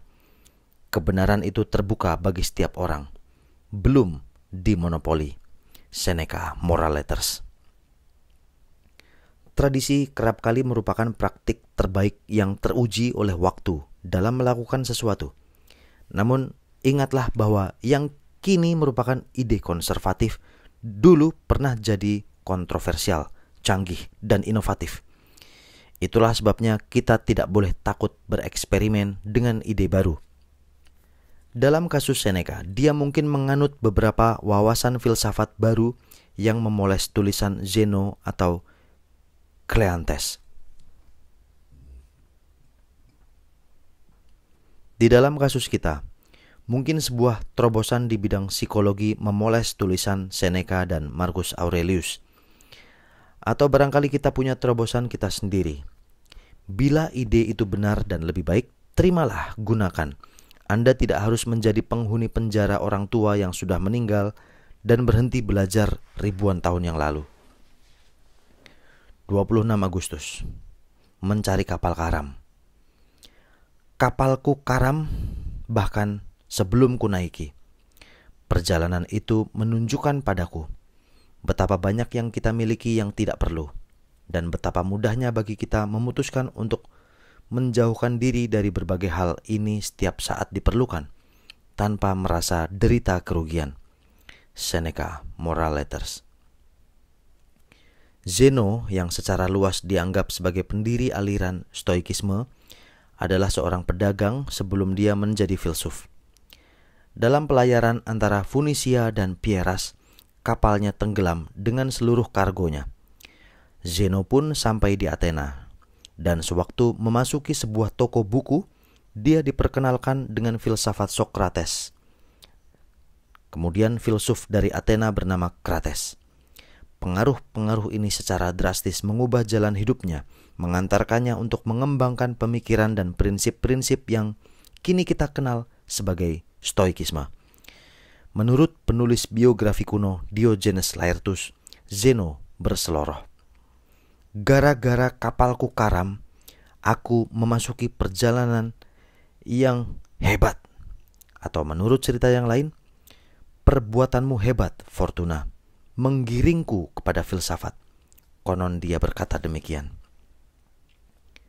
Para Stoik tidak sedang berandai-andai ketika mereka mengatakan bahwa kita harus bertindak dengan klausa terbalik, dan bahkan kejadian-kejadian yang teramat sial bisa menjadi yang terbaik. Seluruh filsafat didasarkan pada ide tersebut. 27 Agustus. Tertawa atau menangis. Heraklitos akan meneteskan air mata setiap kali dia tampil di keramaian. Demokritos tertawa. Seseorang melihat keseluruhan sebagai parade kemalangan. Yang lain melihatnya sebagai kekonyolan. Dan karenanya kita perlu melihat berbagai hal secara lebih ringan dan menghadapi semuanya dengan santai, karena lebih manusiawi untuk mentertawakan hidup ketimbang mengeluhkannya. Seneca, On Tranquility of Mind. Apakah pengamatan ini merupakan asal dari ungkapan terkenal terhadap berita yang membuat putus asa? Aku tidak tahu apakah harus tertawa ataukah harus menangis. Para Stoik melihat tidak banyak gunanya marah atau sedih mengenai hal-hal yang tidak relevan dengan perasaan kita, terutama ketika perasaan itu pada akhirnya hanya membuat kita merasa lebih buruk. Ini juga merupakan secuil bukti lainnya bahwa para Stoik itu sama sekali bukanlah sekelompok orang tua yang depresif dan pahit. Bahkan ketika berbagai hal benar-benar buruk, ketika dunia membuat mereka ingin menangis, putus asa, atau berang, mereka memilih untuk mentertawakannya. Seperti Demokritos, kita dapat membuat pilihan serupa. Ada lebih banyak humor ketimbang kebencian yang dapat kita temukan di dalam setiap situasi. Dan setidaknya humor itu produktif, membuat berbagai hal jadi lebih ringan, tidak makin berat. 28 Agustus, Stoik makmur. Pendiri semesta yang telah menugaskan kita hukum kehidupan, dengan ketentuan bahwa kita semua harus hidup dengan layak, tapi bukan dalam kemewahan. Apapun yang kita butuhkan untuk kesejahteraan kita sudah ada di depan kita, sedangkan yang dituntut oleh kemewahan itu dikumpulkan dengan banyak penderitaan dan kecemasan. Mari gunakan berkat dari alam ini dan menghitungnya sebagai salah satu yang paling berharga. Seneca, Moral Letters. Bahkan semasa hidupnya, Seneca dikritik sebagai orang yang menceramahkan kebajikan Stoik sambil terus mengumpulkan salah satu kekayaan terbesar di Roma. Seneca sungguh kaya raya sampai-sampai para ahli sejarah berspekulasi bahwa kebanyakan pinjaman yang diberikannya pada para warga dari negeri yang kini disebut sebagai Inggris telah menimbulkan apa yang disebut sebagai kerusuhan brutal di sana. Julukan olok-olok baginya dari para kritikusnya adalah Stoik makmur. Respon Seneca terhadap kritikan itu sederhana saja. Dia mungkin memiliki kekayaan, tetapi dia tidak membutuhkannya. Dia tidak bergantung pada kekayaannya atau kecanduan padanya, kendati simpanannya di bank begitu besar. Dia tidak pula mendekati gaya hidup orang-orang yang dianggap sebagai paling mewah dan para pemburu kenikmatan di Roma. Entah rasionalisasinya benar atau tidak, dalam kurung atau apakah ia agak munafik, sosoknya merupakan resep yang baik bagi masyarakat masa kini yang materialistis dan senang berburu kekayaan. Inilah pendekatan pragmatis alih-alih moralistis terhadap kekayaan. Kita masih bisa hidup dengan nyaman tanpa harus menjadi budak kemewahan. Dan kita tidak perlu membuat keputusan yang memaksa kita untuk terus bekerja, dan terus bekerja, kian menjauh dari belajar dan merenung demi mengumpulkan lebih banyak uang untuk membayar apapun yang tidak kita butuhkan. Tidak ada peraturan yang mengatakan bahwa keberhasilan finansial harus berarti Anda hidup di luar kebutuhan Anda. Ingatlah, manusia dapat merasa bahagia hanya dengan sedikit hal saja. 29 Agustus. Tidak ingin apapun sama dengan punya segalanya. Tidak ada orang memiliki kekuatan untuk memiliki apapun yang diinginkannya. Namun dia punya kuasa untuk tidak menginginkan apa-apa yang tidak dia miliki, dan untuk dengan riang gembira memanfaatkan sebaik-baiknya apa yang sudah dia miliki. Seneca, Moral Letters. Adakah orang yang sedemikian kayanya sehingga secara harfiah tidak ada yang tidak bisa mereka beli? Tentu saja tidak ada. Bahkan orang paling kaya pun berulang kali gagal membeli pemilu, membeli rasa hormat, kelas, cinta, dan sejumlah hal lain yang tidak bisa dia beli, yang tidak dijual. Jika kekayaan yang berlimpah ruah tidak akan pernah membuat Anda memiliki apapun yang Anda inginkan, apakah itu ujungnya? Atau ada cara lain untuk memecahkan soal ini? Menurut para Stoik, dengan mengubah apa yang Anda inginkan, dengan mengubah apa yang Anda pikirkan, Anda akan berhasil mencapainya. John D. Rockefeller, yang adalah seorang yang teramat kaya, percaya bahwa kekayaan seseorang harus ditentukan oleh hubungan antara keinginan dan pengeluaran dari pendapatannya. Bila dia sudah merasa kaya dengan uang $10 dan sudah memiliki semua yang diinginkannya, dia benar-benar kaya. Hari ini, Anda boleh meningkatkan kekayaan Anda, atau Anda bisa ambil jalan pintas dengan menginginkan lebih sedikit. 30 Agustus. bila Anda merasa malas. Apapun yang masih harus dikerjakan dapat dilakukan kebajikan dengan keberanian dan kegesitan. Karena siapapun akan mengatakannya sebagai pertanda kekonyolan bila seseorang melaksanakan tugas dengan bermalas-malasan dan menggerutu, atau dengan memaksa tubuhnya ke satu arah dan pikirannya ke arah lain, tercerai-berai karena dorongan-dorongan yang liar kemana-mana. Seneca Moral Letters. Jika Anda memulai sesuatu dan langsung saja merasa malas dan kesal, pertama-tama tanyakanlah pada diri sendiri, mengapa aku melakukan ini? Bila memang itu penting, tanyakanlah pada diri sendiri, ada apa di balik keenggananku? Rasa takut, jengkel, kelelahan? Jangan memaksakan diri untuk terus maju sambil berharap ada orang yang akan datang untuk melepaskan Anda dari tugas yang tidak ingin Anda kerjakan ini. Atau berharap orang lain akan tiba-tiba menjelaskan mengapa yang Anda perbuat itu berarti. Jangan menjadi orang yang berkata ya dengan mulutnya tetapi tidak dengan aksinya. Steve Jobs berkata kepada Business Week pada tahun 2005 ketika Apple baru separuh bangkit menjadi perusahaan paling bernilai di dunia. Kualitas jauh lebih baik daripada kuantitas. Satu home run lebih baik daripada 2 double. 31 Agustus. Pertimbangkan pula kegagalan Anda. Setiap kali kamu merasa dibuat kesal karena perbuatan salah orang lain, langsung berpalinglah ke perbuatanmu yang setara kelirunya. Seperti melihat uang sebagai hal baik, kesenangan, dan popularitas kecil-kecilan apapun bentuknya. Dengan memikirkan hal ini, kamu akan segera melupakan kemarahanmu dan juga memikirkan apa yang memaksanya, karena apalagi yang bisa dia lakukan. Atau bila kamu mampu, lepaskan paksaan itu. Marcus Aurelius Meditation. Sebelumnya kita telah diingatkan akan keyakinan toleransi Sokrates bahwa tidak seorang pun melakukan kesalahan dengan sengaja. Bukti paling jelas dari hipotesis itu, sepanjang waktu kita sendiri melakukan kesalahan tanpa kekejian atau niat jahat. Ingat kesalahan-kesalahan itu. Sewaktu Anda bersikap kasar karena sudah tidak tidur selama 2 hari, sewaktu Anda melakukan sesuatu berdasarkan informasi yang keliru, sewaktu Anda terlena, lupa, tidak paham, daftarnya akan terus bertambah.